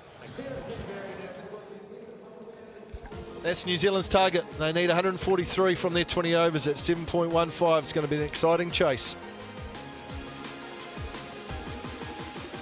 Time for a quick break here in Wellington. Plenty more to come as New Zealand try and chase a series victory up against Australia.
Still to come, the third GJ Gardner T20 International. The White Ferns taking on England today from 4 p.m. right here at Sky Stadium in Wellington. Meanwhile, New Zealand's got a chase on their hands. 142 for 8. Australia finished after 20 overs. Trent Boult in the wickets. He's Sodhi as well. Mark Chapman bowling his first overs for New Zealand in T20 Internationals. Here's to Glenn Phillips today. Plenty of great catches as well. Stephen Fleming, Brendan McCullum joining us at the interval. Well, that was a performance from the bowling unit, and what a bowling unit it was. Weren't expecting to see Chapman with the ball in hand today, but so was the case, and Glenn Phillips as well. Good decisions from Kane Williamson to make those changes and to experiment the way he did. Yeah, well, I think we did expect to see Chapman at the bowling crease in particular, because once they left Jamieson out, they wanted the slow bowling options of Chapman and also Phillips. So I thought it's one thing to select those guys, it's the other thing to have the courage to bowl them, and they bowled in tough times, and I thought they did a brilliant job, and I think New Zealand's certainly in front in this game. After the power play, they were 47 for 1, Flem, and then it was all out spin until the 12th over. In fact, there's 12 overs of spin bowled all up for New Zealand. That's a record for them in a T20 innings. But they really put the brakes on. That sort of 6 overs of spin after the power play was a real dampener for Australia. Well, I mentioned to Kane Williamson as well. It's often hard when you change tactics like that to get a feel for the game. You have a set pattern that you usually play T20 with 6 overs of 5 overs of medium pace, and then spin might get a go towards the end. So to change the tactics quite considerably and just keep ringing the changes during the 6, after the 6, and attacking, and that cut and thrust was very good. Finch was outstanding the other night, and Williamson learned a lot from that and put it in play today. So it was a good performance and a courageous performance. They tried things. I think this is a final. This is a 2-2 big shot game, and they're trying things and being proactive, and that's what we certainly talked about up here, and we need to see it with the bat, but with the ball they were very good. Australia tried something as well. Philippi was elevated up the batting order to open. Finch and Wade were the two that started to form a partnership for Australia. Matthew Wade was the aggressor in that partnership. Finch was happy to sit back a little. Played some good shots, Matthew Wade. Yeah, he did. I quite like the change. If anything, I probably would have put Wade further down, but I think him coming in at 3, he was able to, the game was able to just settle a little bit before he entered it, and I think it helps his tempo of his innings that he's able to get out there once the game's already unfolded. I thought he was really good. There was a big moment in the game when they dismissed him, though. Yeah, Finch, again, look, he's been in good touch over the last couple of T20s, and today just didn't quite find his groove, but he started well hitting balls that were there to be hit, but then just got himself in a bad position. Yeah, I think he'd like to be faster. We talk about his control and his patience, but I think that the blood's still boiling. He wants to be a bit more aggressive. But he just, again, on this pitch, it was very hard when the ball was bowled at a good pace with a tight line. It was very hard to create anything, and he succumbed there, but it was a good partnership, an important partnership. Glenn Maxwell came to the crease and did not last long. We're used to fireworks from Glenn Maxwell, but he just fell into a trap and just hit it straight to the field. Well, that's what you get. I think he's trying to go quite fine, get inside, and he'd probably been sweating on that, watching the innings unfold while he's in the shed. But that's what you get. He can be so dangerous in situations like this, but he can also come to nothing. And you just learn to accept that within the team. It's frustrating. It's frustrating for him. But it's from a New Zealand point of view, it was very good to see him go. He could have been very dangerous. Sodhi was again to the fore in terms of Kane Williamson's bowling plans today. Bowled well, picked up wickets, and that's the main thing. I think he's bowled well all series as well, Sumo, and he got his just rewards today. Yeah, he got a bit lucky with a couple of full tosses late, but he's bowled better deliveries than that and hasn't got wickets, so he got his rewards for it today. But well, what I really liked about today's bowling performance, not just from Sodhi, not just from Kane Williamson in terms of his tactics, but to me it's a bit of a throw forward to the World Cup perhaps, and what a New Zealand bowling lineup might look like on a spinning surface. And you've got the option of having a Sodhi and a Boult, and then trying to spread the load a little bit with some slow bowling options. I really like the look of that. Well, fantastic figures for Trent Boult too. 2 for 26, Sodhi 2 for 38. If your pace bowlers are going at rates like that, you know you're going okay on a pitch that is obviously spin friendly. Well, they're that good. They learnt the other day what was going to work for them going forward to this game. So they've been thinking mentally how they're going to adjust. And Boult and Sodhi, the cutters into the deck. So they made that adjustment and bowled beautifully on it. That was something the other night they weren't good at, adjusting to a different type of game plan. But today they were very good. Struggling to time the ball, and that was something we noted throughout the Australian batting innings. And is that all about the bowlers and what they're doing, or is that about what the pitch and how it's playing, or is that Australia just trying to force things that weren't there to be forced? Well, I think it's the nature that this is now the fifth game which has been played on this pitch itself, and got to give credit to the groundsmen to being able to get this up and running and still very playable. But I think the surface is certainly slow, and it's asking a few questions. It's making timing very, very difficult, and which is why even with only 142 on the board, it's still very much a live ball game. Flem, for New Zealand, what is going to be a winning formula in terms of how they approach this from a batting point of view? Well, it's still intent and getting partnerships. When you saw Australia with Wade and Finch going, you felt they could get 160, 170 because the partnership was nullifying the pitch conditions. New Zealand has to get something of substance at the top, but they also have to have good proactivity, good intent, and take the game on, not just try and bat out the 120 balls and limp to the total. They've really got to make a statement and have a crack early on. So do we see some changes, Baz, in the batting order?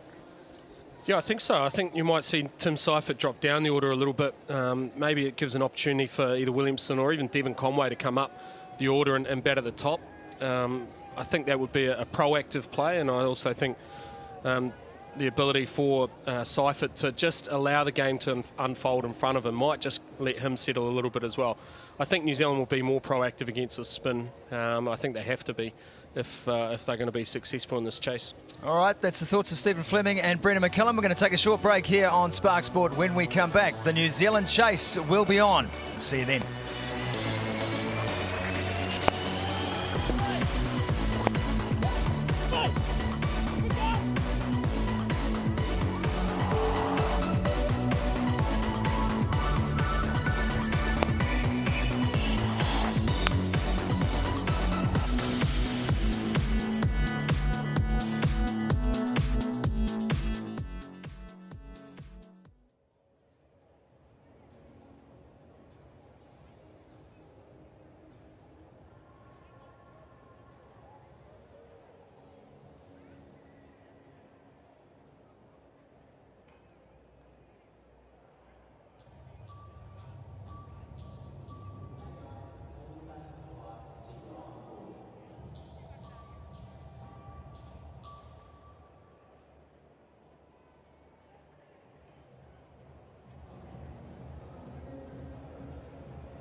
Welcome back to Wellington for New Zealand's run chase. 143 the target.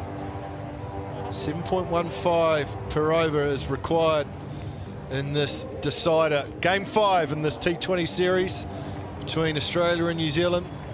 Australia have 142 on the board. Spin played a major part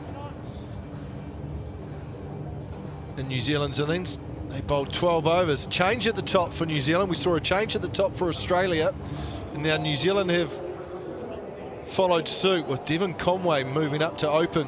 Position that he is used to domestically for his local side, Wellington Firebirds. Martin Guptill, very good numbers there. So a left and right hand combination at the top. Brendan McCullum and Stephen Fleming alongside me. Tactical change from New Zealand boys.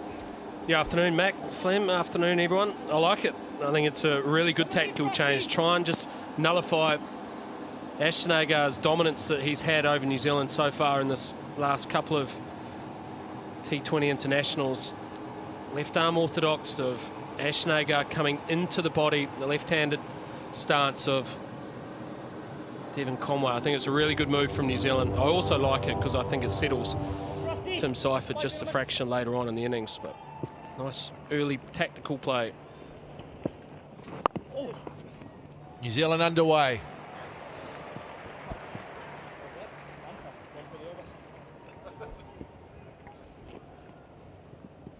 Flem, how do you think both sides would have been sitting at the break? 142 on the board by Australia. I think probably 10 short would be Australia's feel. They had opportunities. That you look back to that Sodhi over Stoinis and Ashton Agar, 2 wickets and 2 deliveries, full tosses. So they probably feel they've left some out there. I think New Zealand would be pretty comfortable with their first 20 overs, but I think a little bit anxious about the way they approach the first 6 overs here. Given what happened the other night, there'll be a few nerves and a little bit of anxiety. Oh, bowling, Frosty. Well, the other night, New Zealand were 25 for 1 after their 6 overs of power play. So in terms of losing wickets, it was fine, just the 1, but it was the passive way they went about those 6 overs that got them behind the game. So it's going to be really intriguing just to see how aggressive they are in these first 6 overs.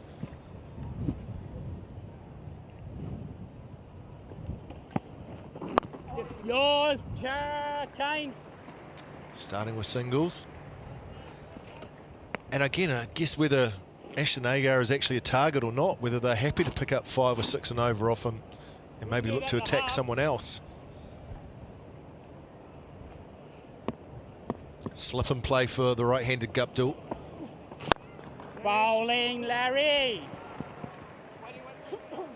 Too full from Agar at this stage. Hasn't quite settled into his lengths. I think they'll just be happy to knock him around, Mac. I think the danger of Agar, well, the right-handers will be happy to knock him around.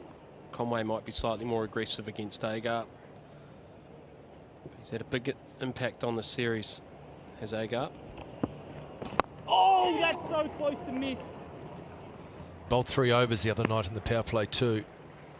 So it'll be interesting to see how Aaron Finch uses his bowlers, rotates them round. We know that spin's going to play an important part in this New Zealand batting innings.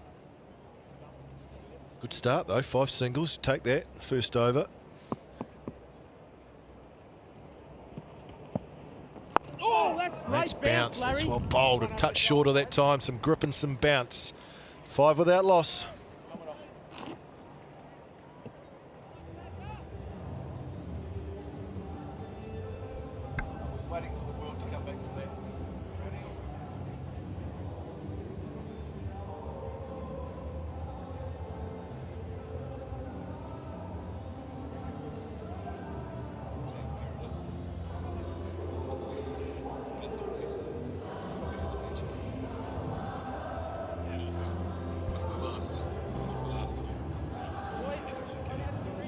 So Tim Southey's gone up to number 3 on the all-time leading wicket takers in T20 international cricket, just behind Lasif Malinga, Shahid Afridi. Outstanding achievement. And Sodhi on the list as well. Terrific effort from both those New Zealanders. Riley Meredith into the attack. Got some pace now.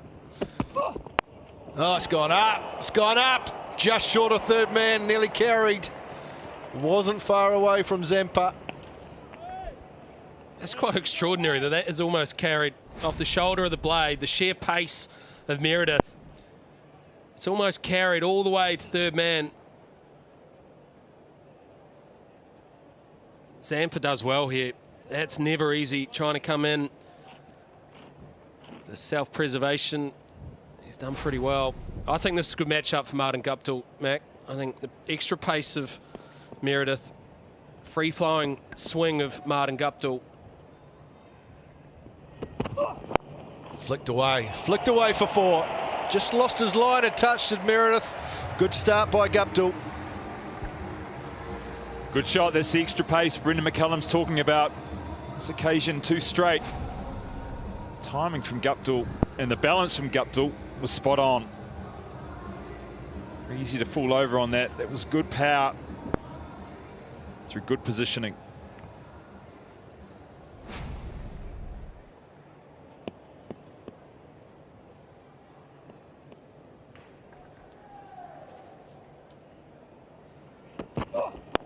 Oh, that's a good shot off the back foot, but finds point. Yeah, certainly more comfortable with pace on the ball was Martin Guptill. Can use those quick hands.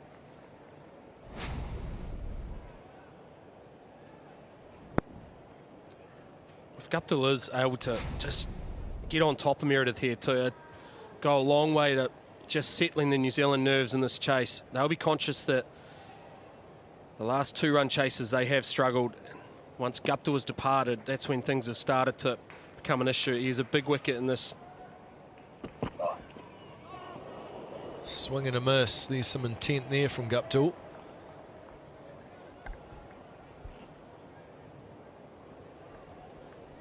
I don't mind that. I think it's good when Martin Guptill's in this sort of mood, where he's looking to be aggressive and proactive. Passive has been the word that's been used to describe the New Zealand batting effort the other night. Haven't seen any of that so far. It's been good from New Zealand. I want to see the reply from Meredith here too. Guptill just shimmied down the wicket at him. Does Meredith go full? Does he go short? He goes hard length. That's a lovely shot. Found the gap at cover. The timing's excellent too. Good hard length from Meredith, and Guptill was up to it.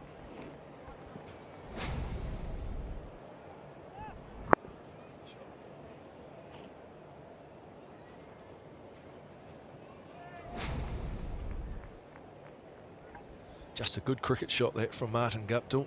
Got up tall, used his height.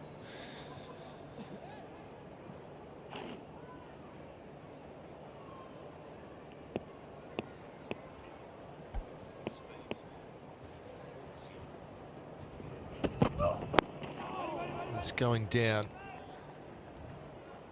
End of 2 overs, New Zealand 12 without loss. 147k, so starting to find that pace that he has shown us throughout the series. Riley Meredith. Change to the New Zealand order. Devon Conway going up to the top. Tim Seifert dropping into that middle order behind James Neesham.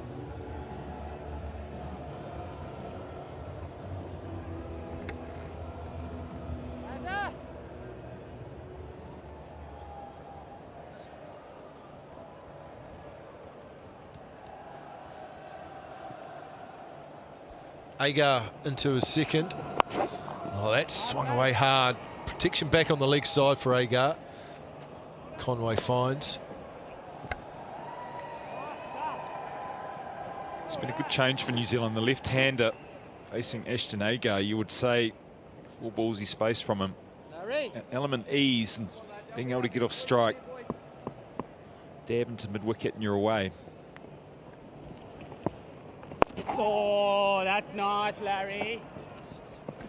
Just reduces the effectiveness that Ashton Agar will have, or the effect he will have on this innings. If Conway can play at least half of the deliveries. Spinner here, Larry. And score or feature them. So there's a lot of dots in between that the pressure starts to mount.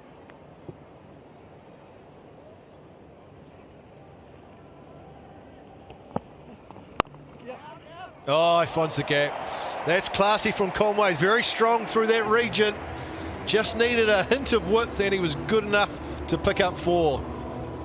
Well, the first time Ashton Agar has gone a little bit wider. Devon Conway pounced. All his runs have been through the leg side. One opportunity through the offside and he takes it. Beautiful cut shot.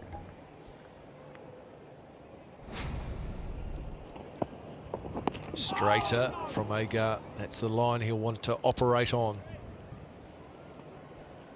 A little surprised that he went a bit faster and almost trying to go across Conway that previous boundary. I think for Agar, he's got to just try and find a way to get Conway off strike. He wants to bowl at Guptill.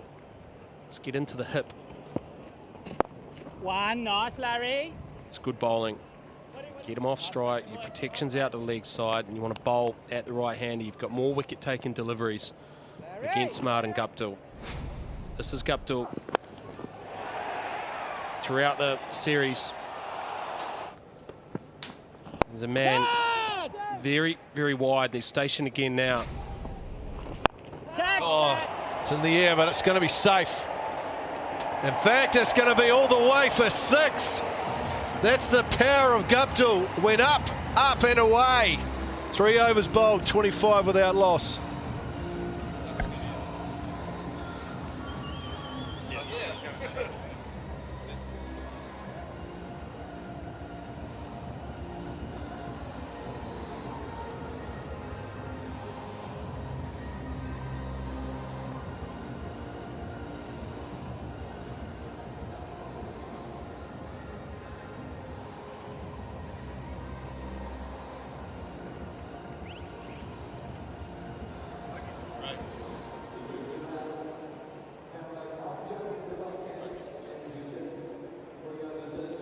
Good start by New Zealand, 25 without loss after 3 overs. 2 of those overs have been from the left arm spin of Ashton Agar.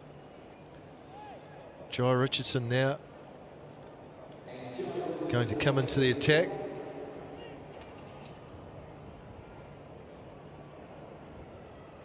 He's had a pretty good series.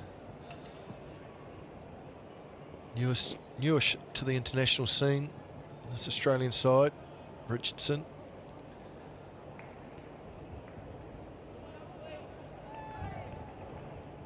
Conway at the top for New Zealand. First time for him opening. Smart move, intelligent move by New Zealand. Have that left and right hand combination right at the top, right from the start.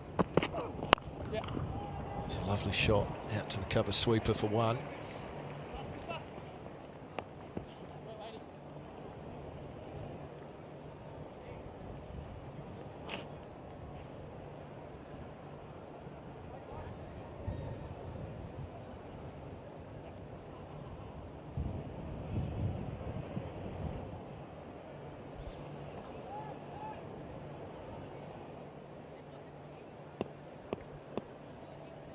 Good crowd in here in Wellington, enjoying the ability to come and watch live cricket, live sport again in New Zealand.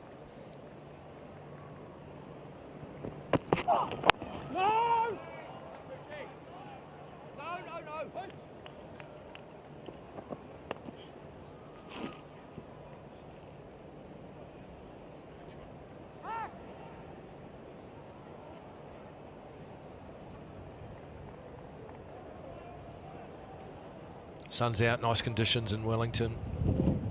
It's a T20 double-header. BLACKCAPS Australia at the moment. Later, the White Ferns against England as well. Oh, that stood up. It's good pace from Richardson. Interesting field here, men. Protection left, protection right. Yeah, that's right. The 2 men outside the circle. One is well off to the left of your screen and the other one is well off to the right of your screen. So you have a deep point and a deep square leg in place. That to me says that Jai Richardson is looking to try and bowl just slightly back of a length.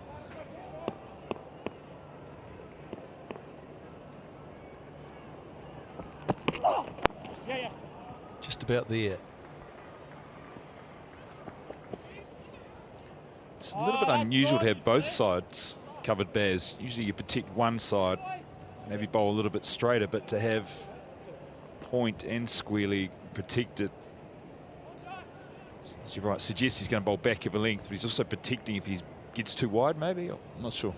I think they're just slightly concerned they don't want to pitch the ball too far up to Guptill and get too full to him, and he's shown he can hit very strong straight. And understand it for Conway, because I think Conway's a very good square of the wicket player. Even the fuller balls, he tends to get quite square on him. So I can understand, but to Guptill, the only thing I can think is that they don't want to get the ball too full. Seeing Guptill already just look to try and advance down the wicket, try and get that ball a little closer to his front foot swing.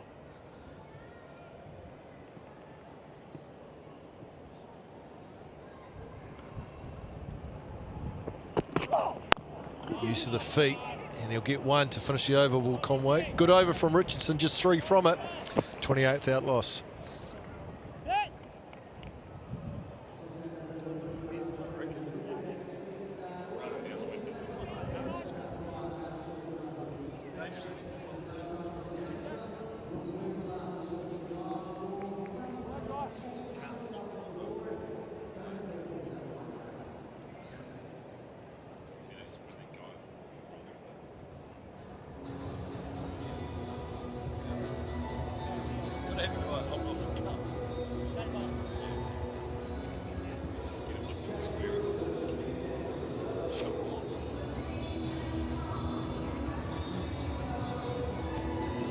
Good start by the pink worm for New Zealand. Need to keep it above that green one if they're going to win the series. Made a good start. 115 needed still for New Zealand. Kane Richardson into the attack to bowl the 5th over. Interesting, the other night, Baz, we talked about it, Ashton Agar bowled 3. We weren't sure whether he would go for that 3rd over. Just wondering whether the 6th over in this power play might be Ashton Agar's and whether Aaron Finch is going to roll the dice. Yeah, it may well be the case. They're going to get through this over first. This is another good matchup, I think, for Martin Guptill. He's got a slightly different field in place. He's got the long off in place, man, to the bottom of your left of your screen. Oh, it's full. Missed out there. Just get the 1 to square leg, trying to go a lot straighter.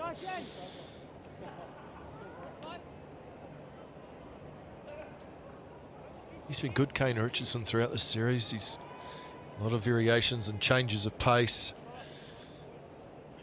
Very much a T20 specialist. Been in this Australian side for a number of years now, so using all of his experience. Oh, that's short. That's up and over. Will run away for 4.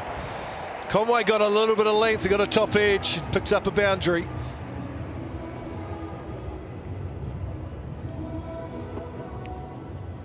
It's a very good square of the wicket, Devon Conway.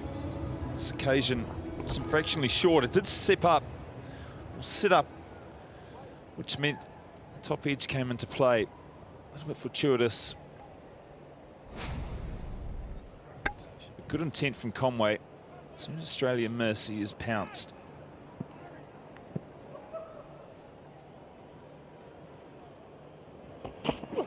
Fuller this time. They must field it cover. They'll get 1. Conway has very strong square of the wicket off the back foot, so when you get that length, it's really a free swing of the bat. You see that length, you've got to go after it, you've got to attack it. I think we might see Guptill just use his feet here.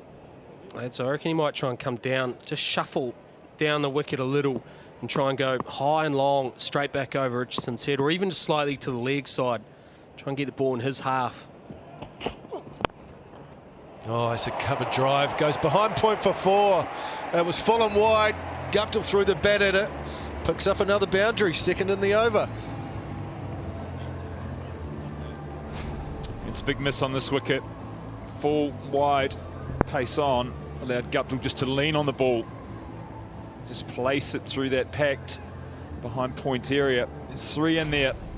There was an ease in which Guptill was able to manoeuvre that through to the boundary.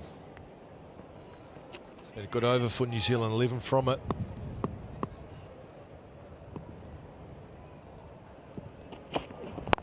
This time it's full, hit back. Dot to finish, 39 without loss.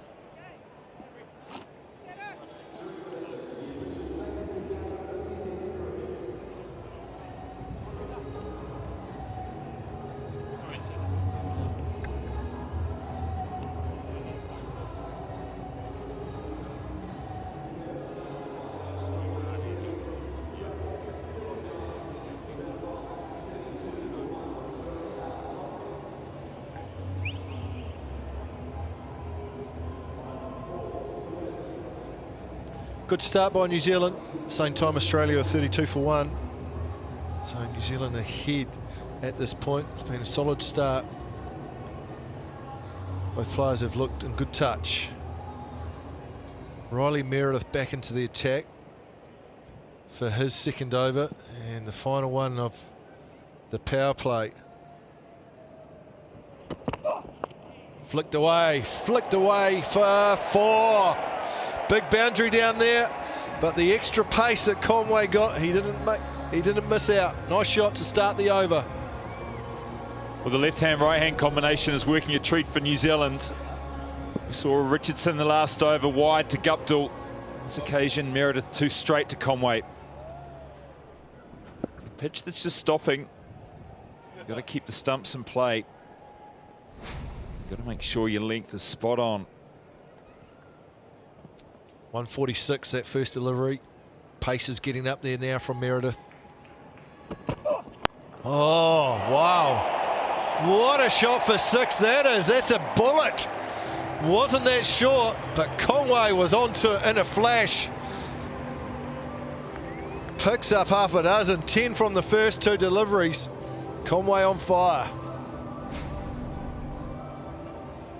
No matter how quick you bowl on a surface like this, you need to be able to bring the batsman forward. Conway is just too quick. The swivel pull. That is a glorious shot. Long way in front of square as well. That is a quality shot.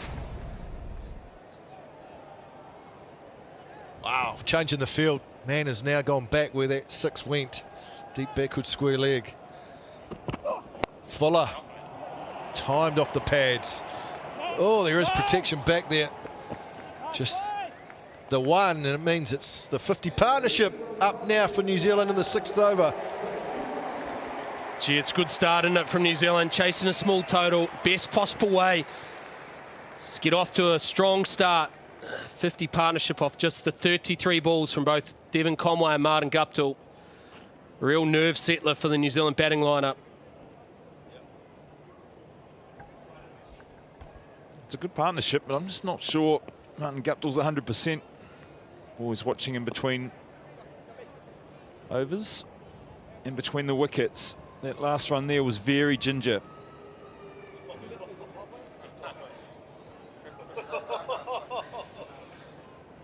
Good work, Flem. Well picked up. No, I think you're right. I'm not sure he's 100%. If that is the case, then he may just try and hit himself through this period. We saw him running in the field. He'd covered a lot of yards. He was operating long off, and then he was running the full length of the field to long off at the other end. So he covered a lot of kilometres in the field. Just wonder if during that time he might have picked something up. Oh, I agree with you, Flem. He doesn't look quite right. Could be dangerous. Could be the best thing happen. Free him up. Have a crack.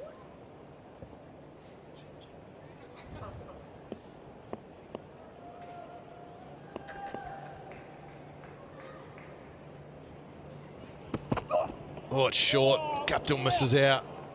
Third man was up as well, so just needed to get something on it. Would have got some reward. You can see the frustration. Good heat, 148.4. Just advanced slightly. Yeah, changing field now as well. Now the fine leg has come up into the circle. I think it's going to be long off, which might drop back. Kane Richardson, number 55, just to the bottom left of your screen there. You would think that Riley Meredith is going to have to go a fuller length with that field in place. Guptill can hold his shape here. He's got a free swing in the back down the ground. Oh, it's bounced short, and it's going to be safe. Landed between two fielders who were sort of looking at one another, expecting the other to go for it.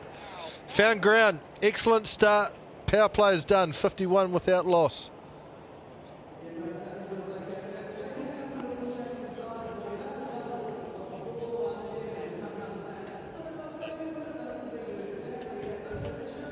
Excellent start by New Zealand. First time throughout this whole series that any side has gone through the power play without losing a wicket.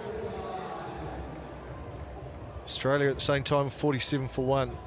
So New Zealand find themselves in front. Good start.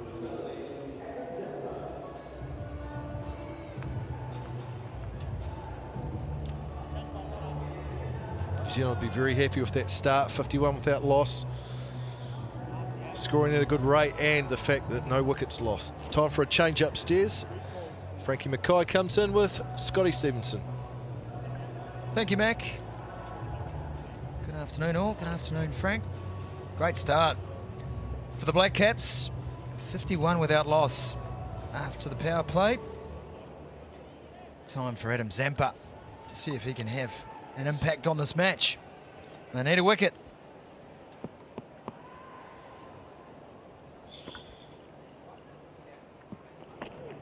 Oh, that's very well bowled, Zampy. Guptill getting forward to that one. Very well bowled. Watchful.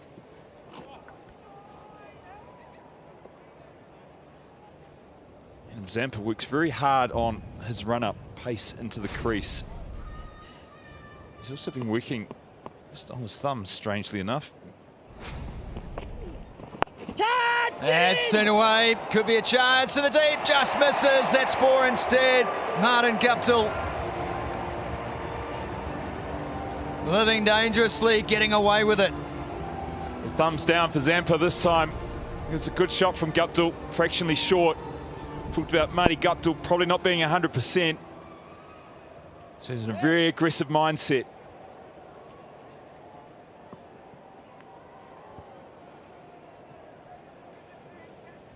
Agonisingly close for Richardson. Nice bowling, Zorb. Nice, Zorb.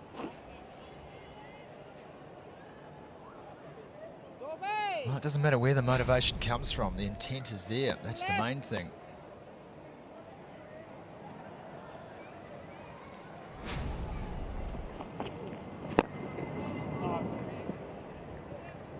It'll go down as a chance for Richardson, but what about the ball last over? A mix-up between Stoinis and Zampa. I sort of wonder what the thought process was there. Angle could be deceiving. A little bit more. Catch!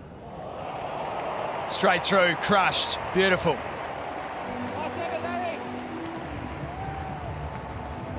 Cries of catch, optimistic there. Over pitched on this occasion from Zampa. With that side off stump was the invite that Marty Guptill required. Hands through the ball, picks his gap expertly.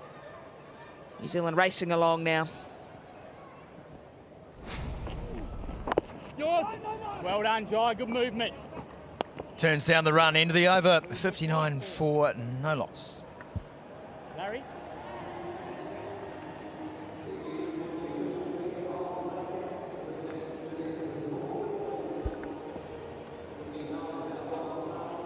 It was talked about before the end of the Australian innings and during the break too, that New Zealand needed to start well in the power play. This is where they were going to get themselves in front. And from that position, hopefully be able to hold on and stay in front. And they couldn't have delivered in more emphatic fashion, really.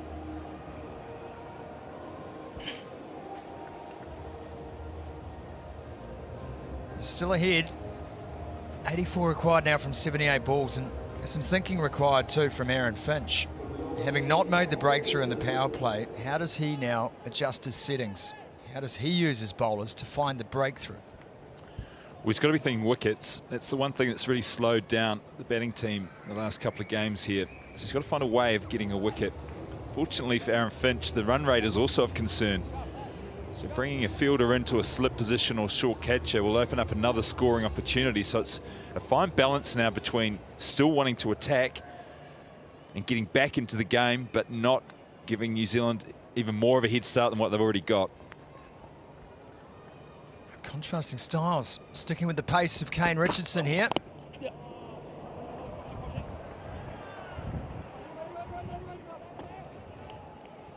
Just a single down to third man. The left hand, right hand really has worked a treat. So right before they faced the ball, New Zealand had pulled a card, a good one, played a trick. And the way they played Ashton Agar was the first part of the plan. They were efficient, they were positive, certainly weren't reckless. There was one shot from Martin Guptill where he maybe with a swing over deep mid wicket, but in between that the singles were positive, certainly from Conway's point of view, very effective. And Guptill's found a method, and he's also found his timing.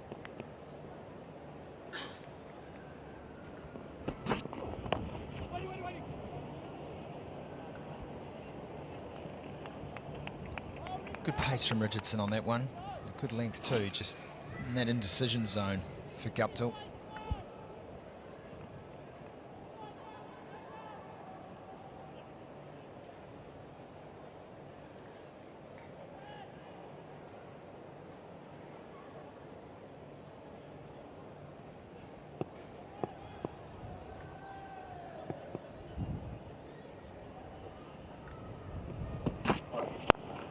He's gone after that. No timing in the shot. It'll fall just short. Stoinis deep mid wicket. Can't get there. The lack of timing on this occasion is what saves Guptill. It's high up on the stickers, slightly out of control, but falls into no man's land.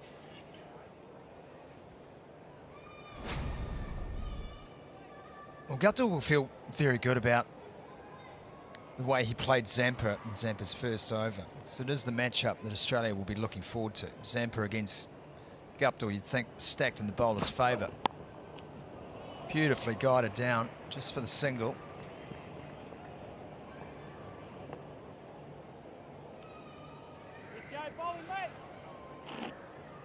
It'll be crucial for Zampa to get back in there and keep Guptill on strike as long as he can in that next over.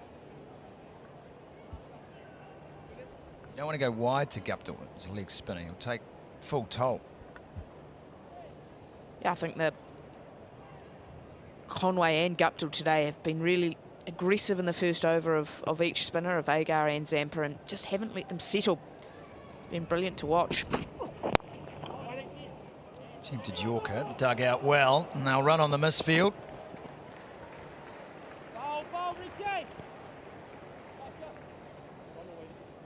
It's almost taking the logic as well. A spinner's going to be the most difficult to face on the surface. We saw that the New Zealand spinners were able to control the game through the middle. So it's almost taking those calculated risks early to try and get the spinners out of the attack. And so far, it seems to have worked well. 3 overs of spin so far, going for 26 runs. And then it's meant that Finch has to go back to his fast men. And that's looked a lot easier to play so far today than the spinners. Oh, that was there to hit. And Conway can't quite connect. That is the end of the over, 64. Finna.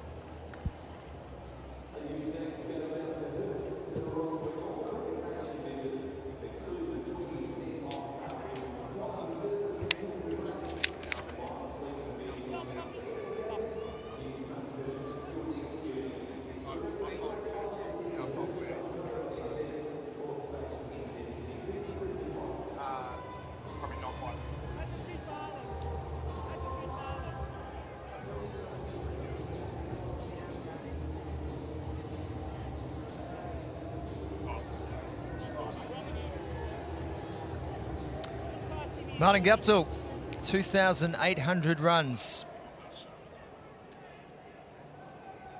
Gone past Rohit Sharma. Oh, nice, Sodhi. on the all-time list. Zampa back into the attack. Conway on strike. Takes a single off the first ball. What a list. 2 players in this match today, too, in the top 4.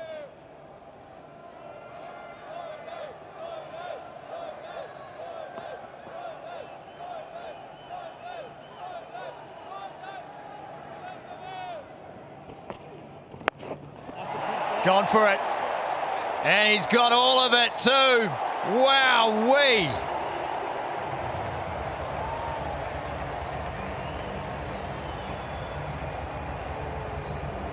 It's taken the Inter-Islander. Simply massive from Martin Guptill. Fuller delivery once again, keeps the head down through the shot. And that has been deposited onto the roof of the stadium.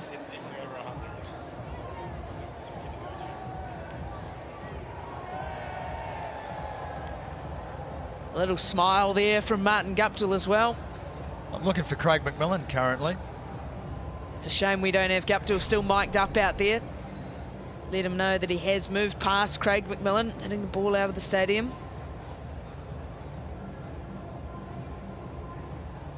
Yeah, not the first time Guppy's found the roof here at Westpac Stadium. The box of balls is out. I'm intrigued. How long did he keep his head down after that shot? Genuinely in the zone. Have a look at where he strikes this. And just how the head stays in the shot.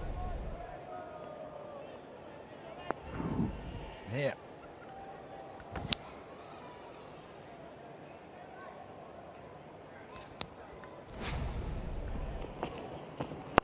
Yeah. Oh, it's through 2. It's a boundary fest at the moment. Zampa is getting a toweling up here. It's a class piece of batting. All before was aggression, predetermined. This one is just sheer class. Zampa to go a little wider, a little shorter in the last shot, and then he was able to put it away. It's great batting.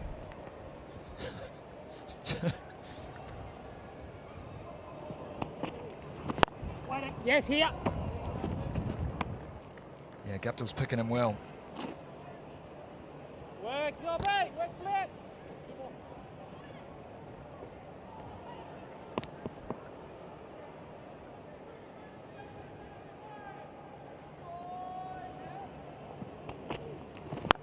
Goes again.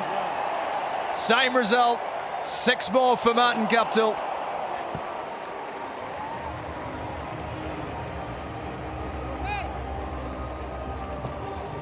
Guptill goes to the slog sweep once again. Zampa scrambling, trying to get out of the over. Just manages to slide into the slot once more. A valiant effort up in the stands.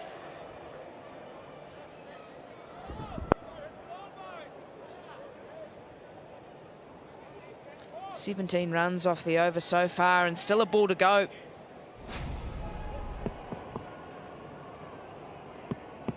You mentioned it before, Frankie, New Zealand have attacked Australia's strength.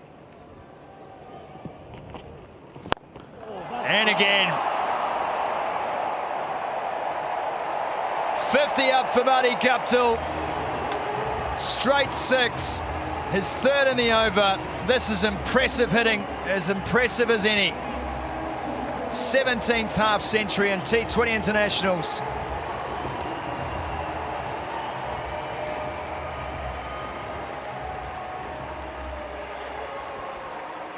They're on their feet, and rightly so. 9 overs gone, 87 without loss.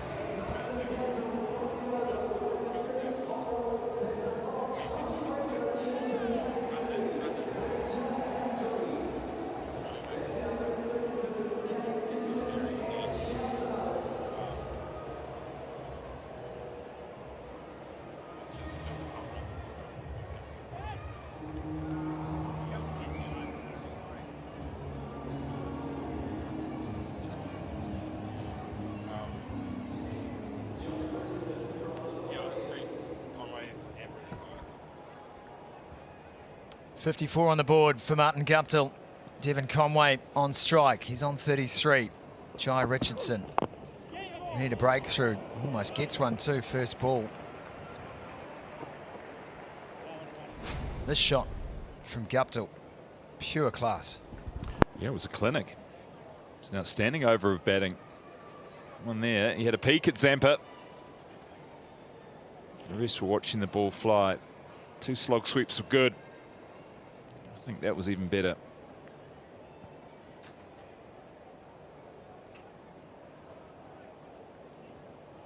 It's been a wonderful return to form for Martin Guptill through this series. Came into it with a lot of pressure on him. And he has delivered some crucial innings. And this is another.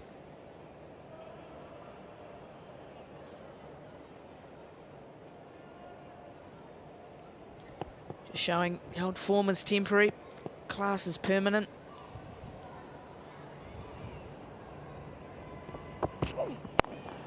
Pull. Just a single here.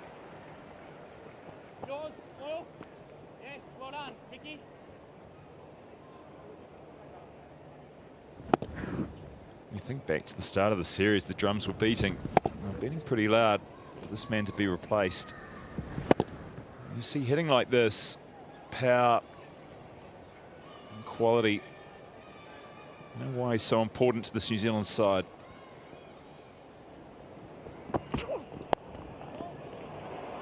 Whipped around the corner by Devon Conway this time. He is very happy playing a role here, Conway. Still scoring at a great clip, but just rotating the strike. He's looked down the other end. He says, Guppy, you're hot. Go for it. It was interesting with Martin Guptill under pressure, how the teammates were really backing him up. A long piece of rope. It was a long time between drinks, really, with his scores. So understandably, there was pressure. The team and coaching staff were adamant that they wanted him around and pushed back quite strongly to suggestions that he should be replaced. You see why. When he comes back into form, you just see how good this New Zealand side becomes. Aggressive at the top, allows everyone else just to relax and play a role. It should be called wide and is. There's an appeal for a caught behind. I think Matthew Wade might have been deflecting there. Richardson, though, he's wondering if we need to have a look. They're going to tee it up.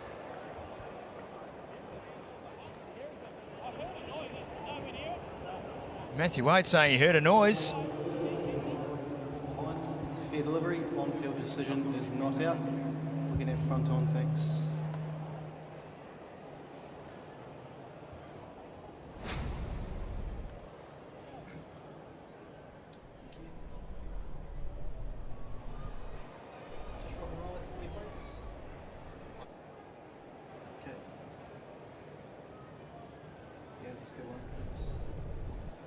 Doesn't appear to be a gap there, but if we can confirm with Ultra Edge, thank you. Thank you, roll it through, flat line, all the way through, keep going, flat line. Yep, satisfied, ready to make your decision. If we get umpire back on the screen, please. Wayne, you can stick with the original not out decision. You're on screen now. Not out call is confirmed. Whatever Matty Wade heard was not on edge. Yeah, not the best review of all time, but what it does allow Australia is just the time to get together and have a little breather. Collective moment to just get your thoughts together. It was there in the slot too and is punished.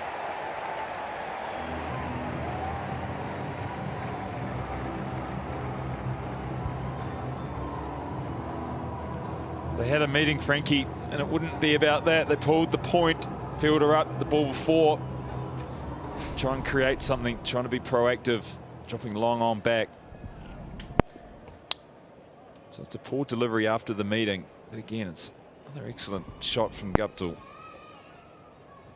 So many have struggled for timing. This man is doing it very easy.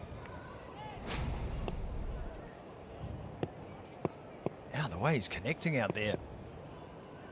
puts things in perspective, given the struggles Australia had. Slower bowling in particular.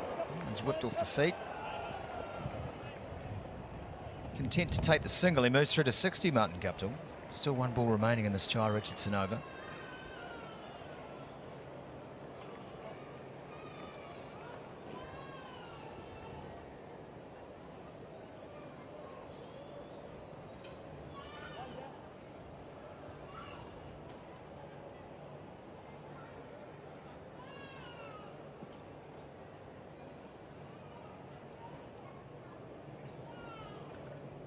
Got to keep this tight. Richardson to finish the over. Conway on strike. Martin Guptill gets sent back. 10 overs gone, 96 without loss.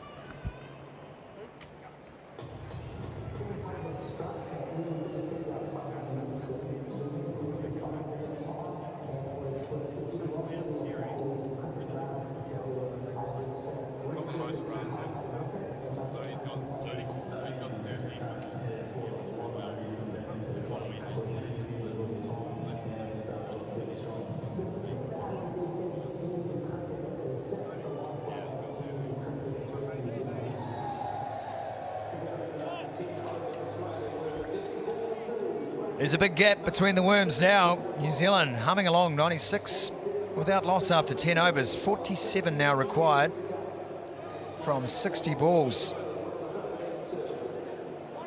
Has to be some desperation now from Australia. Ashton Agar is called back. He's already bowled 2 of his overs. Went for plenty too.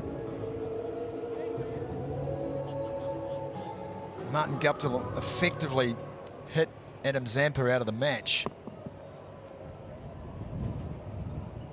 Pace attack hasn't delivered the wicket. Ashton Agar has a lot of pressure on him now. There's an appeal, look leg side-ish.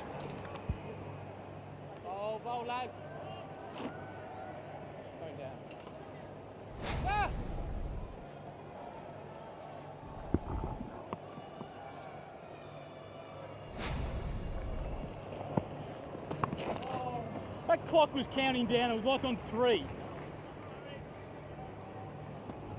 Ah, yes, the Gypsy King.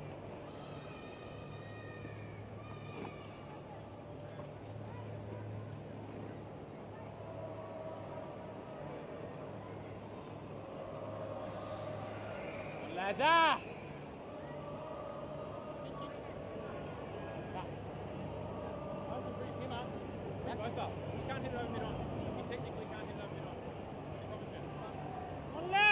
Coming down here, Les, stumped. Plenty of chat from Matthew Wade. Short though from Agar, no run. Coming down here, Larry. Want you on the onside here, lads. Short cover in for Conway. Nice bowling, lads. He's got very good control at the moment. Ashton Agar able to slide up and down the pace scale. Doesn't give too many freebies at all, and so far, first 4 balls of this over, it's been on the money. He's looked challenging. Just the single so far. Easy, Max.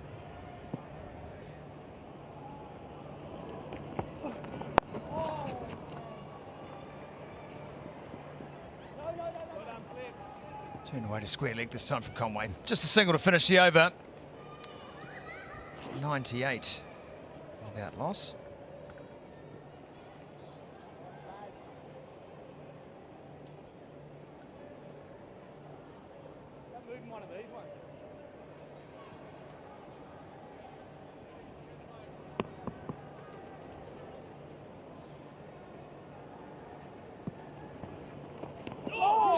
Ooh, opportunity.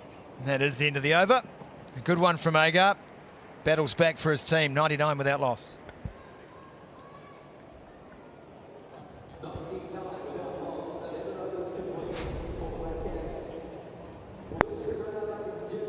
Well, Martin Guptill took Adam Zampa apart, and one of those sixes ended up in the KFC zone. You see the code there on your screen.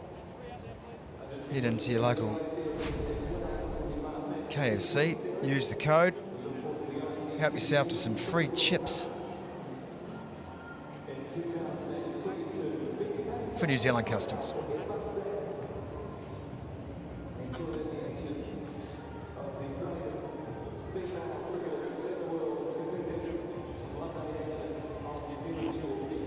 $99 on the board. 143 required for New Zealand. A series victory here in front of the fans in Wellington. Riley Meredith into his third over.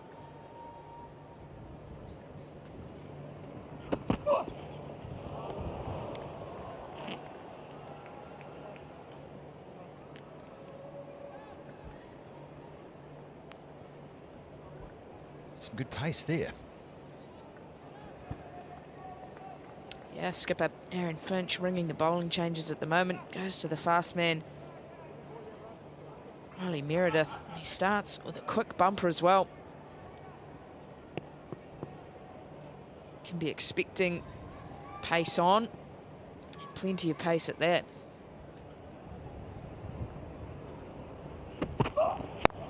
Oh, pulled away.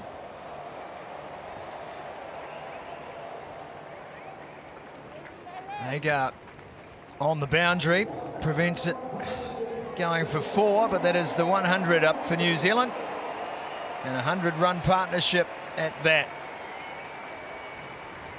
This is some kind of first wicket stand for New Zealand. It's wonderful.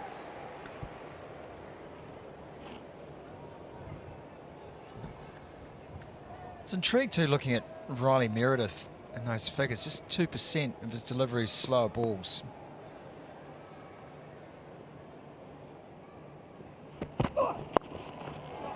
That one's flicked away. And that'll be 4. They can't rein it in. Guptill does it again.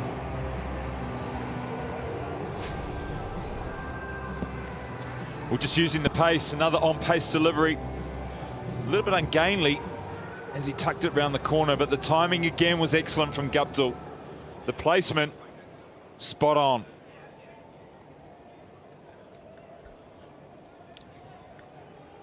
The question I had around those percentages is whether Riley Meredith doesn't have an effective slower ball, or whether the captain's just said to him, you're just here to bowl quick. That's all we want you to do.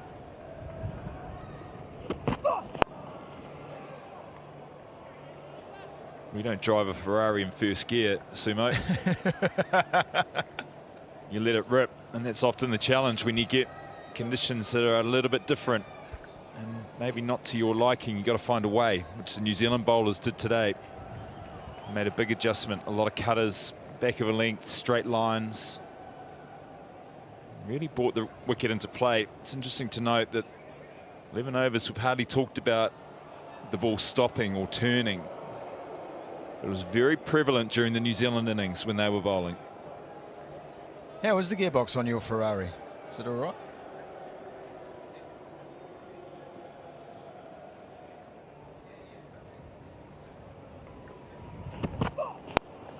It's in the air, chance here, and taken. Conway's innings comes to a close. Ashton Agar takes the catch, and Meredith finally makes the breakthrough.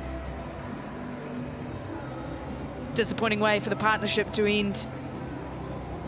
Conway looking to go over the top on the offside.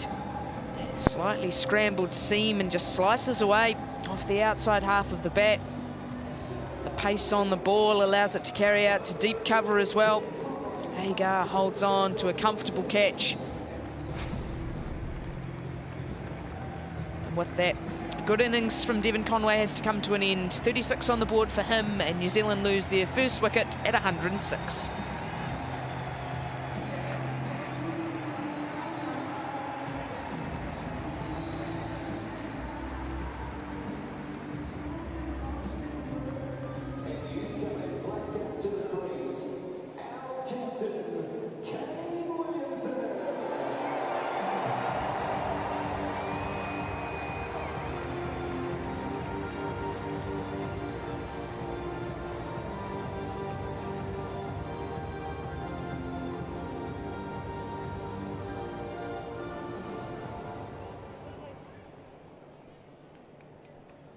TVs, one to come.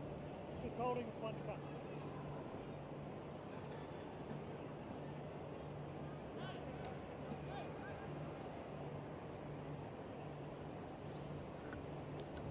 Kane Williamson comes to the crease to join Martin Guptill. Conway caught in the deep by Ashton Agar. Riley Meredith making the breakthrough. Last ball off this over. There's an appeal there. Again, looked to be going down leg. No, given. They have to review that. He's going to.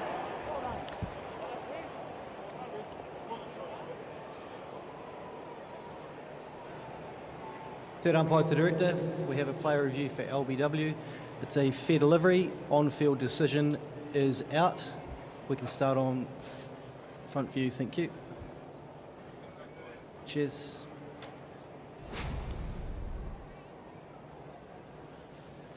Thank you, ball coming into shot now. Just rock and roll that for me, please.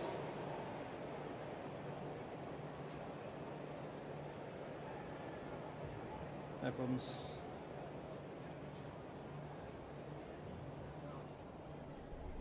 Thank you. Yeah, we'll go straight down the wicket, thank you. Thank you, coming in now.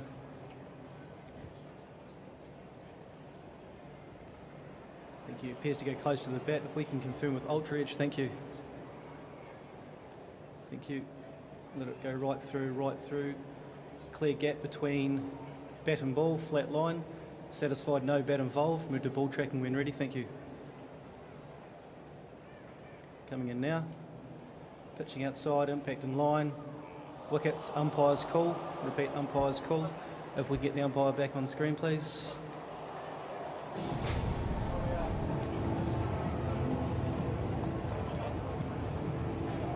What a breakthrough for Riley Meredith.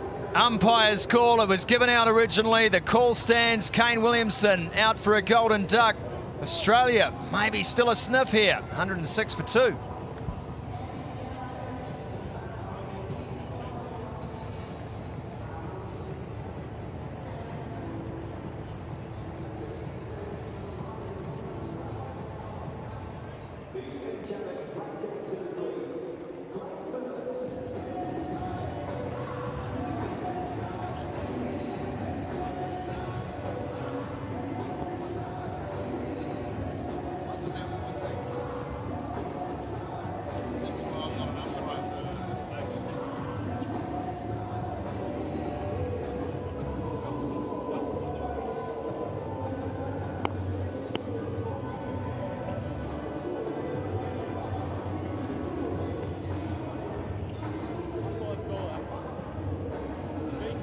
Glenn Phillips joins Martin Guptill.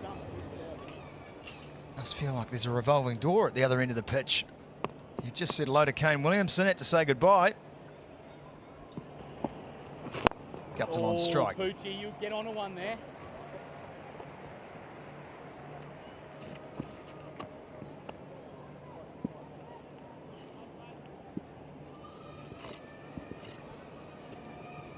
It's a captaincy question for both of you. What do you do now with Riley Meredith? His next ball's a hat-trick ball. He's just taken 2 wickets. He's only got 1 over to go. In his allotment, do you bowl or do you save it? I know, you lock it in. 100%, tails up. They still need to take wickets, still behind in the game. Someone's got to sniff, get in there. What about you, Frank? Couldn't agree more. No point saving that over for later in the game. Game might not go for much longer. The only way Australia can keep themselves in the game is to continue to pick up wickets. He's the hot hand at the moment. Oh, yes, Larry. Phillips comes to the crease, and good for him. There's not a lot of pressure in terms of run rate required. It's the Williamson LBW decision. It was given out. Kane Williamson reviewed it straight away. Umpire's call means the call stands. So good decision made out in the middle. Oh, yes. Yes, Diney, move it. Oh, yes, Beery. Larry, great work. Matthew Wade struggling to remember his teammates' names out there. Line up again. Can happen. It's been a long series.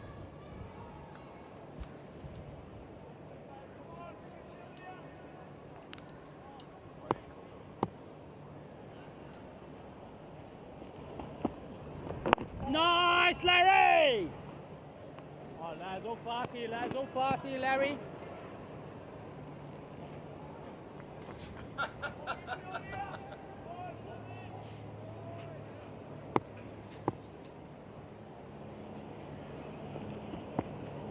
Touch it! He's gone after him. It was the last ball of the over. Phillips. It had enough for the Dots. 4 to finish. 1-1-1 for 2.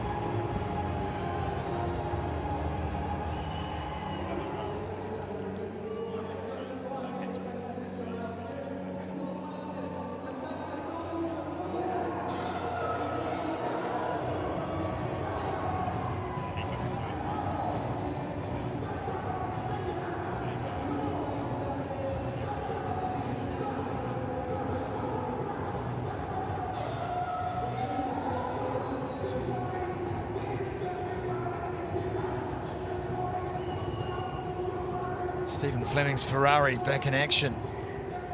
Riley Meredith on a hat-trick.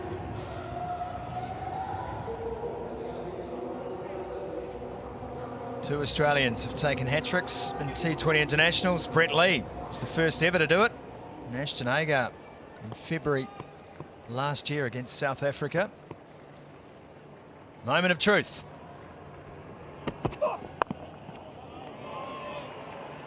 Guided down. Third man by Guptill. Some comparative ease.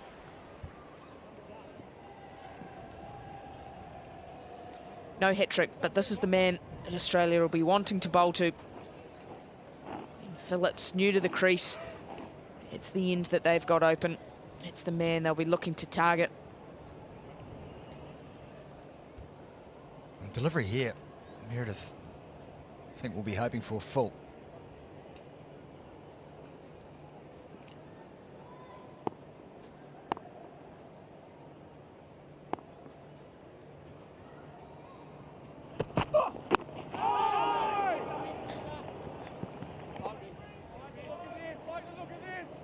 Straight at him with purpose.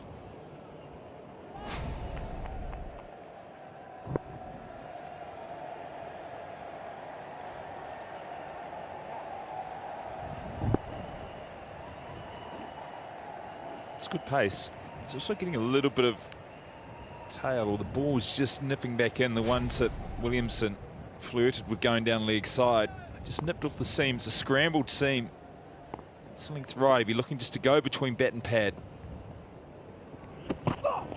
Full again, hammered straight over his head. Evasive action. Riley Meredith.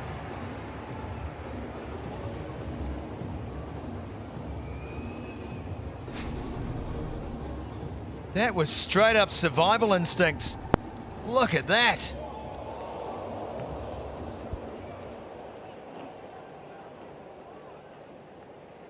Done well to get out of the way of that one. Hit back so powerfully. Basically no time to react there from Meredith.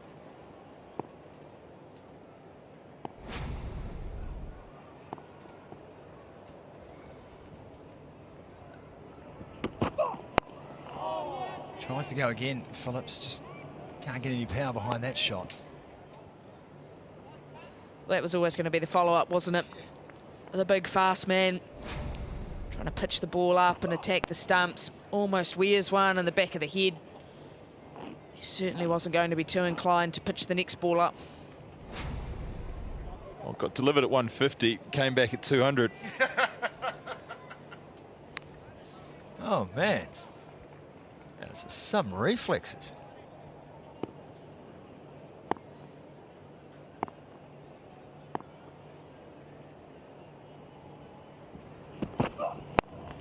Phillips. He saw it coming. He wound up for it. It's high-octane cricket, no doubt about it. Great to watch. Phillips equal to the task. Speed's not dropping off. It's actually not a bad delivery. Phillips has had a couple of goes at this and been fractionally full. This time he just stays back and gets a good piece of willow on it, not the inside thigh. Just waited a fraction longer. It was almost a double pump, wasn't it? Oh, he just muscled it over mid-wicket.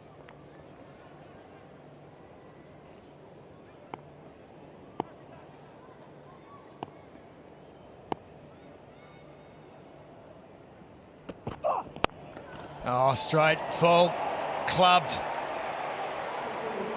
Riley Meredith goes for 13 off the over, and Glenn Phillips gets in on the fun. 124 for 2 after 14.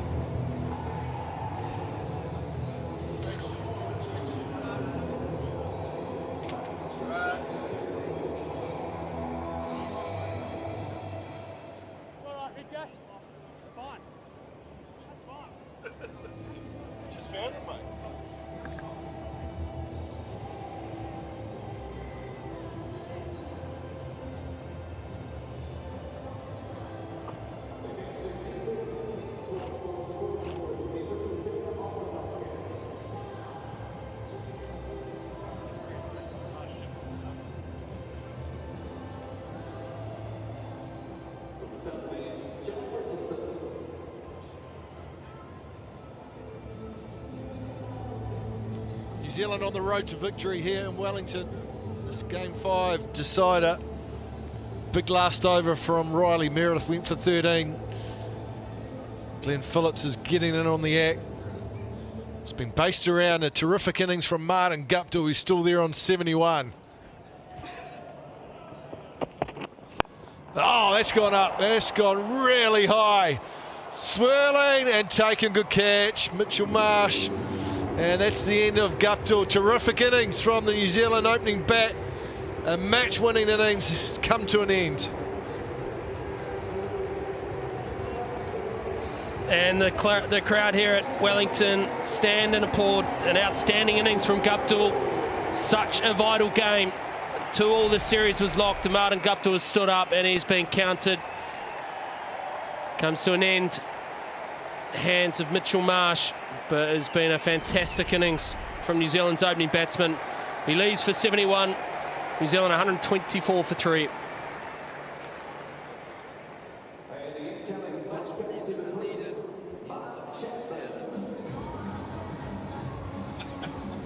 Well, that's what New Zealand needed. They needed someone to stand up. Australia had Matthew Wade get there on 40. Guptill's gone on and got 71. One too many big blows for him. That'll bring Mark Chapman to the crease, though. New Zealand looking very pretty at the moment.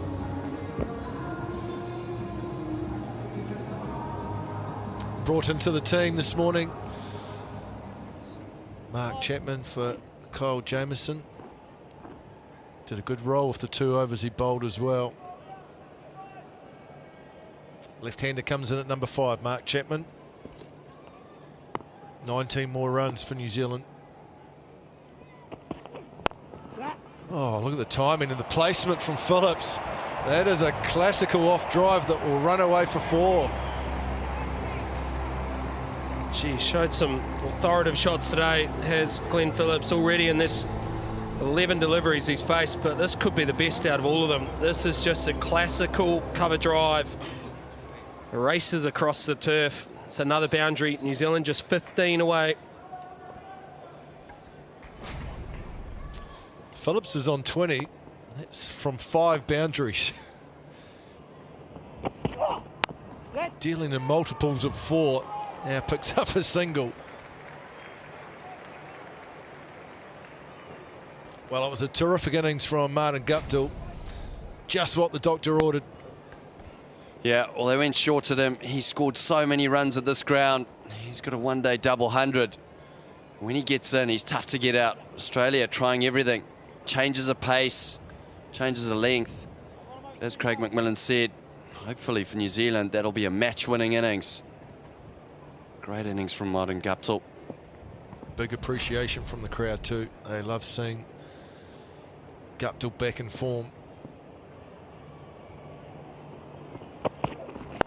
Oh, That's pulled away by Chapman. Just the one. Oh, look, he came into the series under pressure, and rightly so, because he hadn't scored anything substantial for a period of time. But we know what a quality player he is, and that was the message coming out of the New Zealand camp. But Guptill still had to deliver, and he has, which is going to be great for his confidence moving forward. And he's just shown what a match winner he is when he's in the form that he's shown throughout the series. Well, I think we saw Finch was in a similar position. And that experience just counts for so much in international cricket. You can't just pick people and replace them.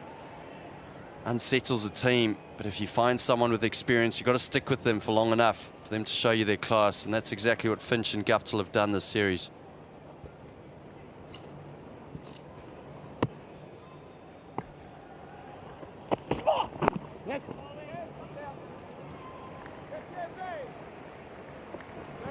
I think this win today, oh, still 12 more runs, but it's going to be huge for New Zealand.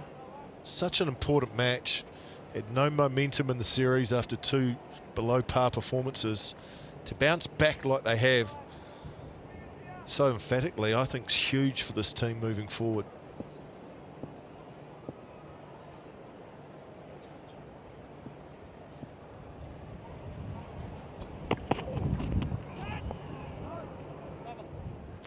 .15 overs bowled, 131 for 3.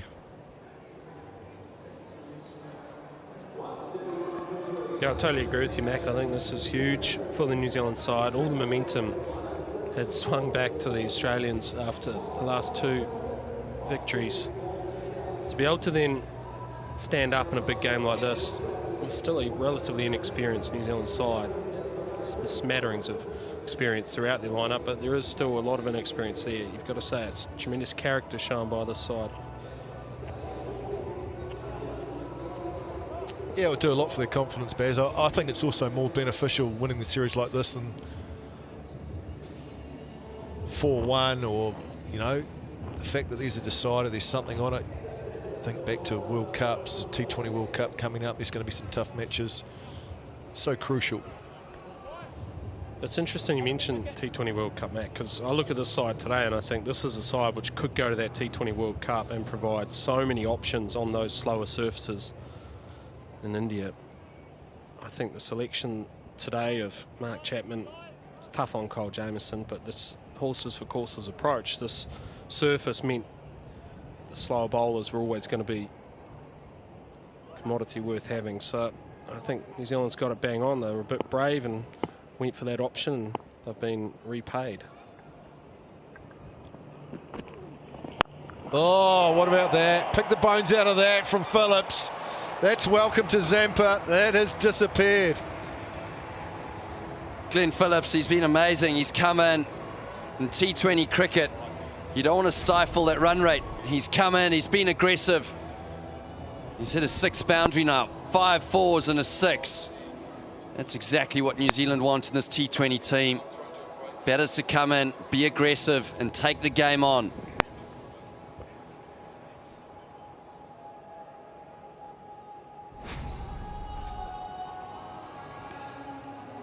Yeah, I think with this team, it is an amazing, eclectic mix of players. Got a lot of options, but that's been due to good selection. We spoke about Guptill, keeping Guptill going, giving him the chance to find a bit of form. As you say, Baz, having those spin options, which we saw the other night for Australia, amazing to be able to bring on the likes of Glenn Maxwell when the pitch is turning. 6 needed. Wouldn't put it past him to try and finish in one shot here, Glenn Phillips. Yeah, he's definitely looking for one big shot here, Mac. Why not, too? You're inside that mark. Clear the ropes, give this crowd something to really stand up and applaud.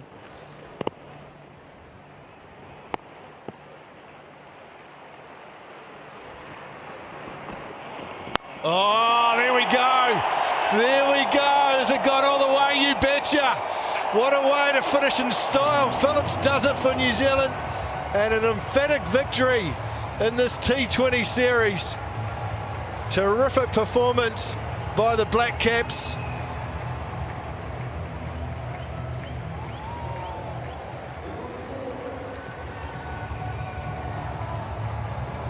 Smiles all around for New Zealand. That has been a terrific performance. Under pressure heading into this match, they've delivered in spades. Australia have been good throughout the series as well. Final rights from Wayne Knights of 6, and New Zealand win in emphatic style by 7 wickets in this 5th T20 match. Well, it was always going to be key in how they played the spin of Australia. Adam Zampa going for 43 off his 2.5 overs. Ashton Agar going for 26. So they played spin with aggression. They took the game to Australia. They've come out on top in this decider. That'll give this team, with the relatively inexperienced players, a lot of positives to take home.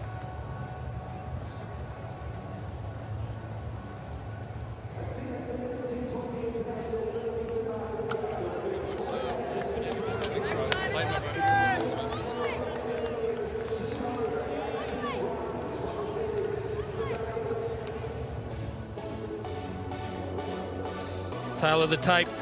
Shift for Devon Conway to the top of the order to partner Martin Guptill was a successful one. He made 36 off just 28 balls. Martin Guptill, a return to form this series for very experienced Martin Guptill. A brilliant innings today, 71 off just 46. Not much for the captain today, unfortunately, but Glenn Phillips and Mark Chapman, 2 young men, making their places in this side and getting the job done, which will carry with it a lot of good feelings and experiences doing the hardest thing in the game, which is hitting the winning runs. For Australia, well, not really their day today. Riley Meredith was good, albeit slightly expensive at times. He posed many a threat right throughout the series, and he will learn a lot from his opportunity. Ashton Agar, pretty good series too. Jai Richardson, Kane Richardson, and Adam Zampa, not his night tonight. So the match summary: Australia 142 for 8, which you always felt was a touch short. Matt Wade, 44 was the highlight for Australia. Sodhi was very good, 3 for 24. Bolton, Sodhi, 2 wickets apiece. And the run chase, well, New Zealand did it in style. Guptill 71, Conway 36 at the top of the order, set the platform, and Phillips with 34 not out from 16 finished it off in style. New Zealand 143 for 3, comfortable victory by 7 wickets, meaning they win the series 3-2.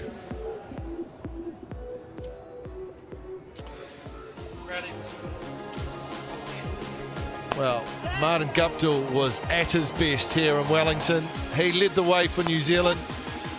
He was at his destructive best, hit a number of big sixes. Just what New Zealand needed at a crucial time. Time for a quick break, and when we come back, we'll have plenty more reaction to New Zealand's victory here today.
Great day for New Zealand. They have done a demolition job on Australia. And let's go downstairs to the presentation with Scotty Stevenson. Thanks very much, Macca. And welcome along to the ANZ Player of the Match presentation. Gives me a great pleasure to award the bottle of bubbly today to Martin Guptill. Congratulations, Martin. 71 today, 218 for the series. A fantastic batting effort.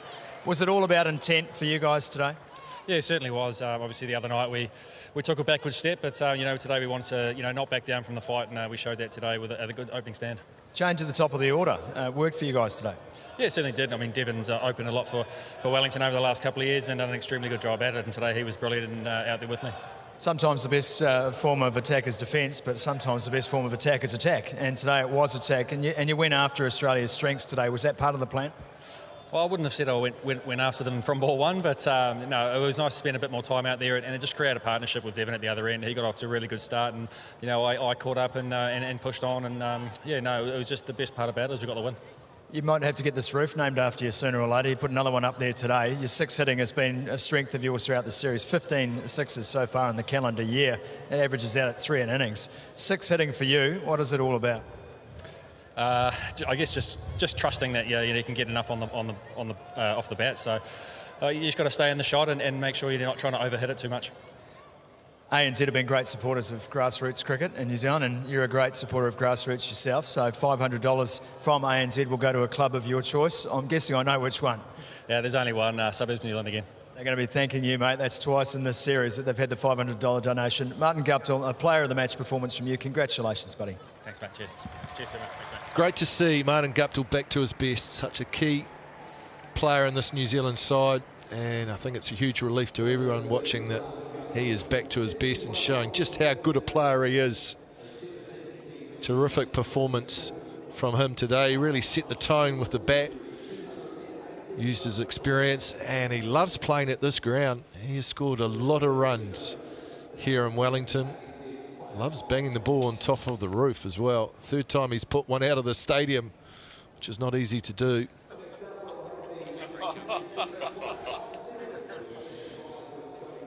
Right, let's go back downstairs to Scotty Stevenson.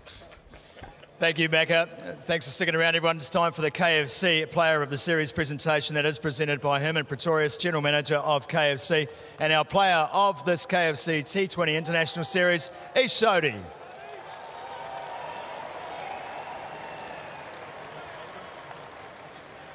Ish, congratulations. The cheque and the trophy are all yours. Outstanding figures delivered by you throughout this series. Just talk to us about your mindset heading into this one. Yeah, I suppose in these conditions you have to be as aggressive as possible, and thankfully the big boys at the top were fantastic and they created a lot of pressure for us to get some wickets in the middle. You've got a lot of fans here yelling from behind too. Great to have a crowd back in here today. Wellington's come out to support you. The performance today, it needed aggression, and both with bat and ball. Was that part of the aim today from your bowling unit to get out there and really go after wickets? Definitely adaptability. I think we saw in the last game it probably turned a little bit, was a bit holdy. I think it was a better surface today, so I guess it played in our favour having a chance to bowl first, get used to those conditions, and the batsmen adapted brilliantly to chase that score down. What is it that you bring to this team, you think, now after you've taken wickets throughout the series, you've got a series victory? How would you rank your performance for the team, your contribution? It's always nice to get wickets. I think the main thing is building a lot of pressure, and I think I was really grateful at the other end, guys like Tim Southey, Trent Bolt, Mitchell Santner creating a lot of pressure, and I guess benefiting getting wickets on the back of that. Had a couple of new boys bowling today as well. Mark Chapman, his first overs for New Zealand, and T20s, Glenn Phillips too. Mate, they work really hard on the nets, and it's great to see them out there doing the job, and Mark Chapman to pick that big wicket up of Maxie in the middle there is fantastic for us. Ish, you've had a fantastic series, buddy, well deserving, and you are the KFC Player of the Series. Go well, mate, and congratulations on the victory. Cheers, Timmer.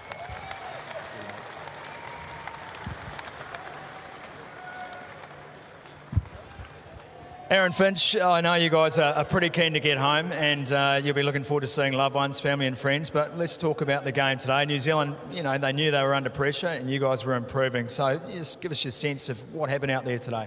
We probably just weren't aggressive enough with the bat. Myself led that at the top. I was probably let them dictate slightly, but we didn't get enough runs. We kept losing wickets at regular intervals. A couple of us put a fair bit of time into our innings, 20, 30, 40 balls, and then to not go on with that.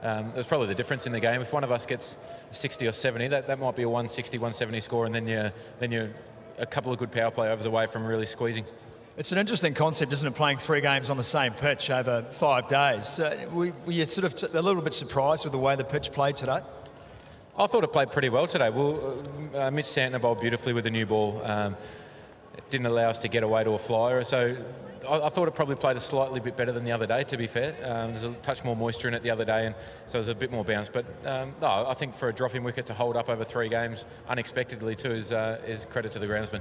Talk to us about this series. I know that the victory goes to New Zealand here, but having been here now and played this team, you know, you're trying to build your depth as well, and you've given a couple of new guys a start on this tour. So, you know, how do you rate it, what you've been able to achieve?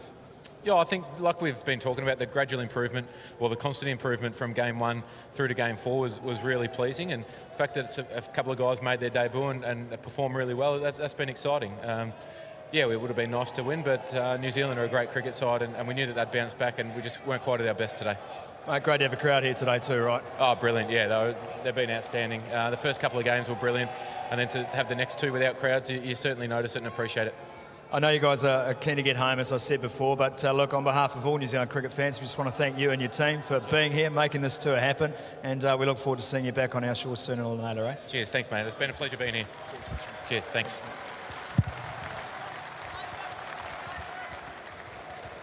Kane, congratulations. Another series win. You're making it a regular feature of the summer, buddy, but you had to work hard for that one, didn't you? Yeah, absolutely. Incredibly hard-fought series, and momentum shifts throughout. And then to finish with 3 games on a surface and try and get a read on it was a real challenge, but you know, outstanding to I suppose pick on some of those learnings that we were trying to in those first 2 games and adjust to that surface and do it as well as we did today. It was really pleasing and great to come away with the series win.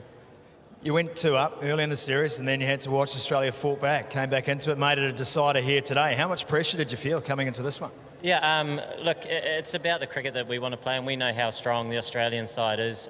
They certainly showed in their last 2 games, and you know, we just wanted to put out a much improved performance from the last 2, and you know, I think in some ways we got exposed on that surface, and they adapted far quicker than us in the last match, so it was great that we could show some signs of improvement on a surface like that, and it was a little bit better today as well, but a really good all-round performance.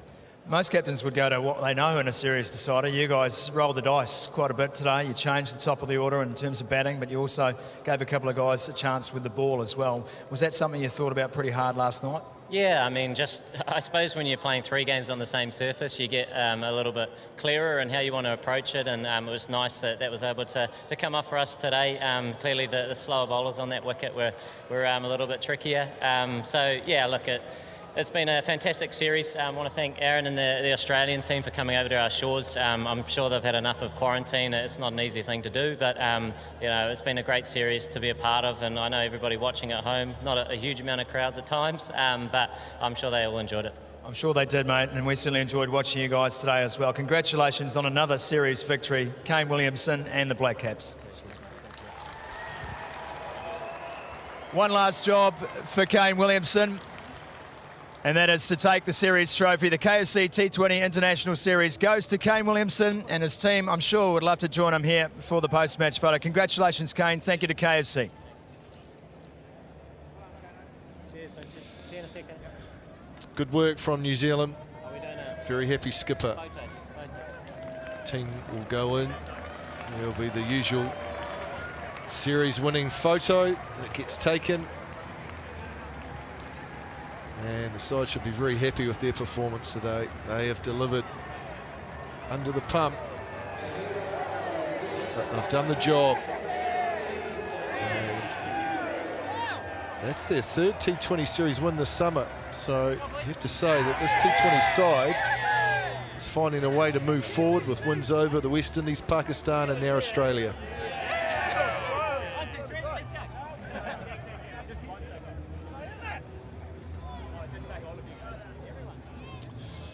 The match summary here in Game 5. Australia won the toss, decided to bat first, 142 for 8 from their 20 overs.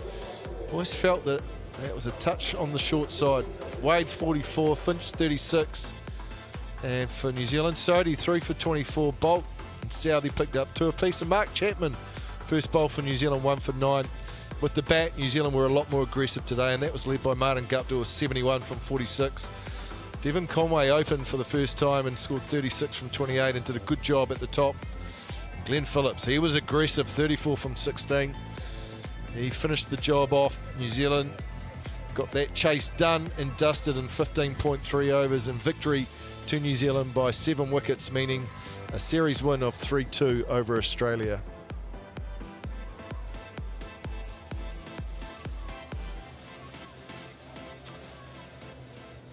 Well, boys, that was some performance by New Zealand. How would you describe that? Well, I think you summed it up quite nicely. I think a more aggressive performance, and I think both captains even mentioned that. New Zealand today appeared to really bring an aggressive style of play, and Martin Guptill with the bat, but also thought even their selections were better today too. I think they picked a team which was a little bit edgy because we haven't seen much of Mark Chapman or Glenn Phillips at the bowling crease, but they introduced them, and I thought it was a really, really thorough performance from New Zealand, particularly given that all the momentum in the series, Flem, was with Australia after the last 2 matches. Yeah, it was courageous. It was smart and courageous. They identified where they needed to improve, and part of that was making a team change, which they've been loath to do, and backing their players. But it was smart, and then the confidence to use those players and explore a different way of doing things. You can get a little bit habitual in what you do and in the way you play a T20 game. So when you're faced with conditions that are a little bit different, you have to be flexible, and that's probably the most pleasing thing, is that through Gary Stead and the management team, they got the planning right. A little bit, they say they were a little bit disappointed with their aggressiveness in the last game, so they rectified that, and they put a performance on the park that really reflected a smart review from the last couple of games.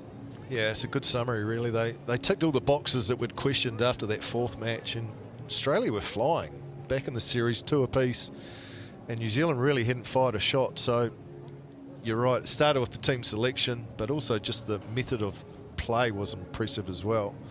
And I think, Baz, moving forward, this win is going to be big for this team, because it's still quite young in terms of T20 experience, but with the T20 World Cup coming up, I think it's important. Yeah, I think their series, all 3 series this summer have been really good, because it's also got not only game time but pressure time into players, and I think this performance here, there's something about going into a series locked to all, there's a bit of pressure on the line, and you find out a lot about some key players, and I thought today we did find out quite a bit about some guys who we haven't seen a lot of, and I think with that World Cup coming up in India and the conditions, the side that New Zealand put out today, to me, looks like a side could be really, really competitive in those conditions. Gives them so much variety with the ball, and they've got enough power with the bat too. So yeah, I thought it was really good. I wonder how much of an influence the crowd had in terms of New Zealand's performance, because it felt to me today as if, you know, that New Zealand were almost, they went to a new level. They found another gear, which is a great sign in pressure situations. Yeah, it's a good point. I don't think you should underestimate the fact that the crowd played. Empty stadiums is difficult at times to get yourself up, and I think they played their part. Flem, let's talk about Martin Guptill, who came into the series under a little bit of pressure, but the old Guptill's back, and he's such a dynamic player at the top and so key to New Zealand's success as well. Well, the drums were beating very loud, weren't they, when he walked off Hagley Park. It was really make or break, the couple of games that came up. But what I really liked in hindsight, looking at it, is the way he was backed by management and selectors. It's very easy to make a change and look for a quick solution, but Martin Guptill has proved for years how important he is to this side, and for them to stand up and say, no, we're going to give him a little bit more time because we back what he brings to the side, is a real vote of confidence, and that's, again, really good management from this New Zealand setup. So I like that, and he's repaid it. He's had a wonderful series, and the way in which he batted today was, you're right, the Guptill of old, a little bit of swagger, a little bit of confidence, and a little bit of humour on the mic too, Macca. So it was good to see. Yeah, look, I think he's earned the right to have that rope as well, because he has been a wonderful performer for New Zealand over a long, long period of time. But it wasn't just Guptill. There was other guys